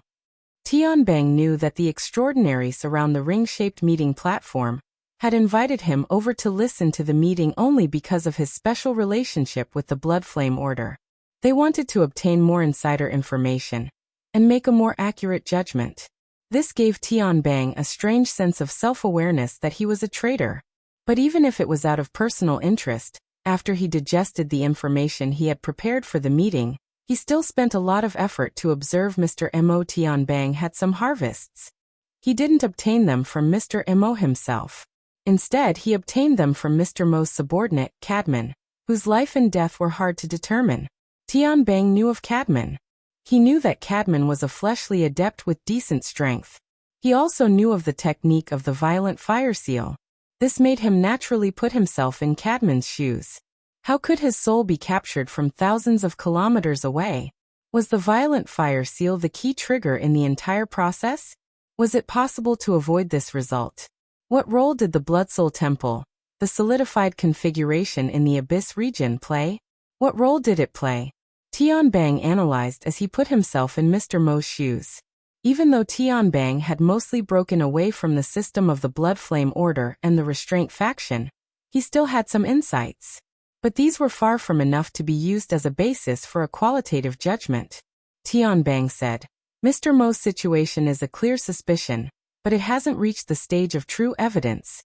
If Mr. Mo wasn't an extraordinary, he might have died 100 times over by now. But he is. At the very least, it's highly likely that he is. If that's the case, then the nature is completely different. Dr. Pan, with the rigorous attitude of a researcher, gave a reasonable discussion. Up until now, this Mr. Mo hasn't shown any solid evidence that he's an extraordinary. On the contrary, he's been too vague, Tianbang laughed. To play with a person's soul in the palm of his hand from thousands of kilometers away. What kind of level is this? That's because he's dealing with his own order's believers. 2 of the leaders of the 3 great orders have come. Perhaps you can ask them how they deal with undevout believers? Is it possible to do things so beautifully from thousands of kilometers away? We've also done a few models of the Blood Soul Temple. If we consider the optimal solution, Tianbang shook his head. Don't mention those kinds of wild guesses. Besides, doesn't optimal mean most dangerous? Everyone has to leave a way out for themselves. When it comes to extraordinaries, it's never too much to be cautious. It's been a bit better these past few years. There aren't many cases of extraordinaries fighting to the death, but every time it happens, it shakes the entire world. There's no need to talk about Gongqi. A few years ago, Jin Buhuan was completely influenced by a nuclear bomb. Dr. Pan, didn't you research there for a period of time? Dr. Pan slowly nodded. Yes. It was in that volcanic area. In comparison, Jin Tong died the most sullen death. He was finished without a sound. He only left behind a mountain of bones for the people of the world. Oh! Suddenly, a new train of thought opened up in Tianbang's mind. Perhaps it seemed it was possible. He found a new piece of evidence. Mountain of Bones, Blood Soul Temple, and the headband that fell into Luonan's hands in the end, an electromagnetic ability user. Jin Tong was an electromagnetic ability user. Although this brother belonged to the fleshly side, it was insignificant when compared to the clues themselves. Tianbang had heard in Xia City that Luonan was researching and developing equipment for the Jin Tong headband. There was a period of time in the past when Luonan used the Jin Tong headband to control some sort of advanced civilization's inheritance. None of this was a big deal when considered alone. But when the fragments were put together, 7 to 5, they could even echo each other. What's wrong?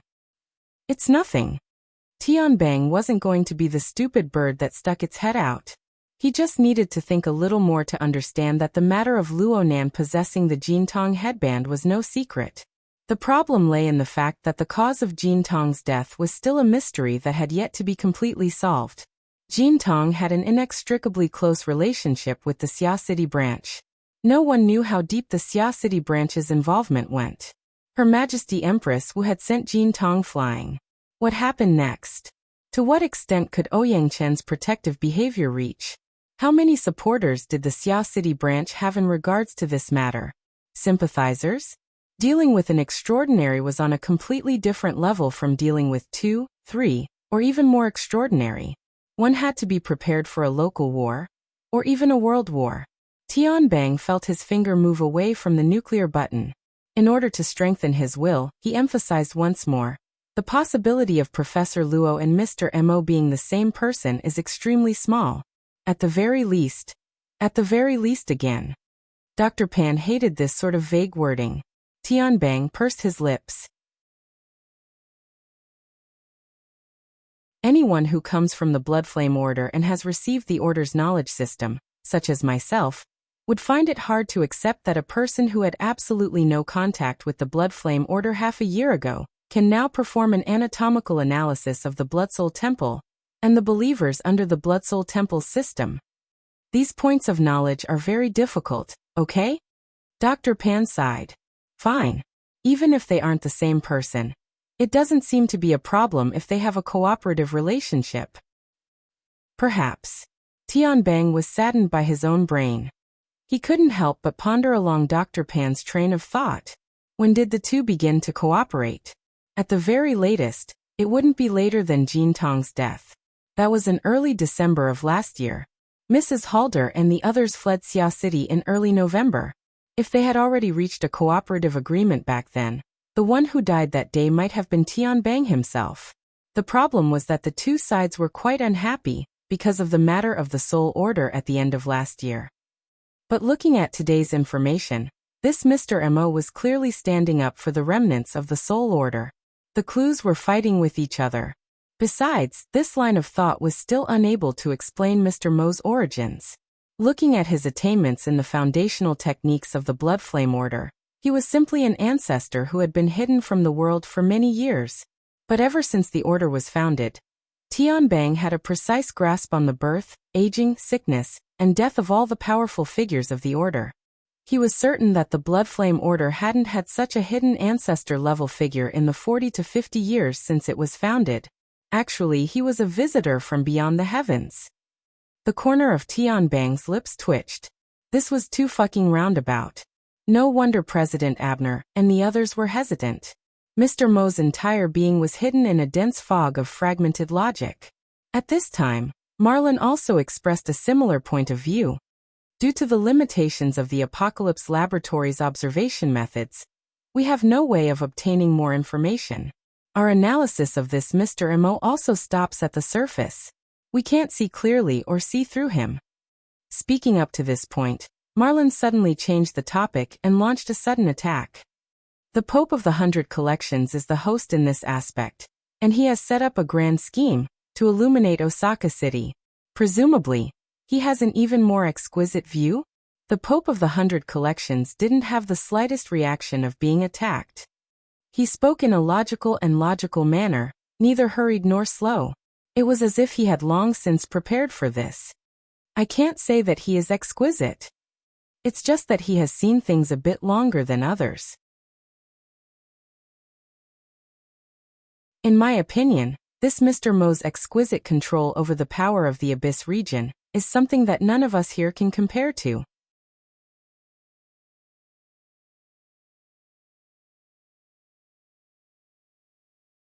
Chapter 872. Fine control? Isn't it better to just say 7 out of 5? Someone in the venue immediately deciphered the Pope of Baiji's verbal technique. In fact, it was 7 out of 5, if it was really a gang. Tianbang was still evaluating in his heart, but more people wanted to see proof. Amidst the chaotic cries for explanation, General Kinney became lively again, and his voice was especially loud. If you want to win everyone's trust, you have to at least give a reason. The Pope of Baiji smiled. As I said, this is the result of observation. Because you haven't been able to observe? This time it was Constance Dollar's turn to speak. This female extraordinaire was a practitioner of mysticism, and she was used to speaking with the prophetic tone of witches and witches. Of course, her eyes were indeed sharp, and because of her outstanding attainments in boundaries, she had a unique view of the current scene in the live broadcast, including the situation in Ban City. If the blood surges again, your eyes will be ruined. The Pope of Baiji ignored the deliberate ambiguity in Ms. Dollar's words and continued to smile. This is also a part of observation. While the verbal and scheming battle in the virtual ring venue was gradually accumulating, on the passenger terminal of Ban City's Ping Trade Market, which everyone was paying attention to, Goto Yoshimasa was in a state of high anxiety. This emotion, as time went by, and as Mr. Mo spat out words that he seemed to understand but not understand, became heavier and heavier. Especially in Ban City today. The boundless light behind the fish-scale clouds that filled the sky should have been his greatest reliance.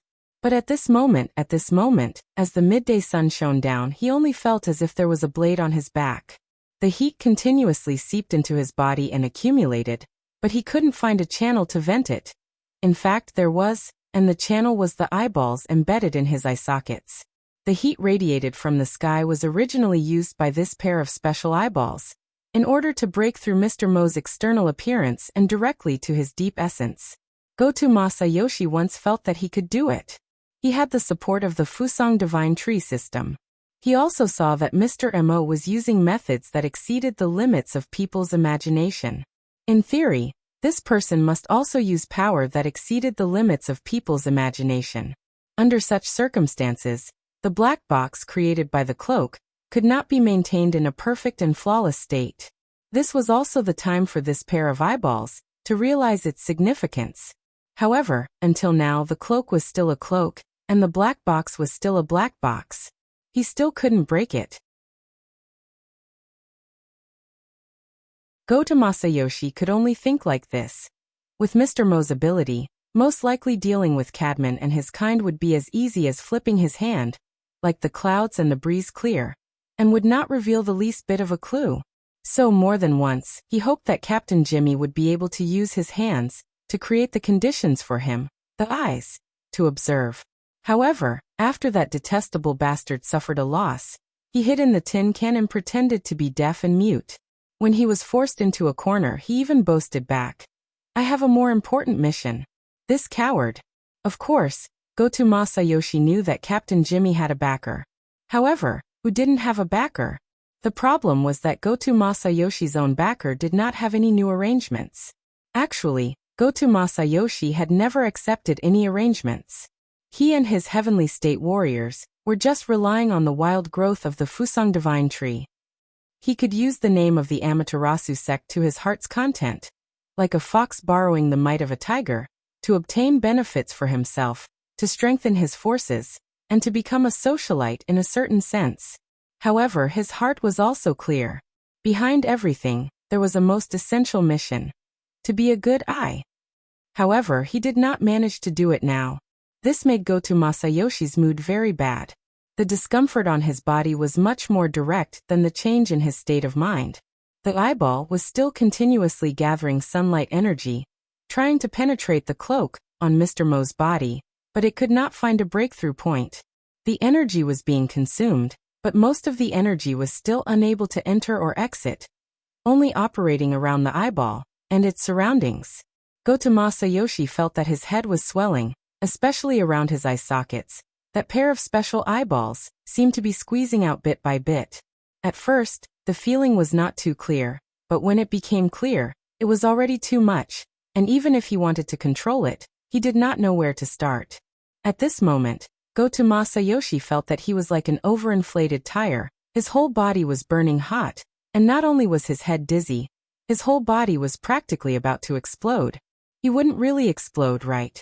Goto Masayoshi had never encountered such a situation before, so he was unable to make an effective judgment.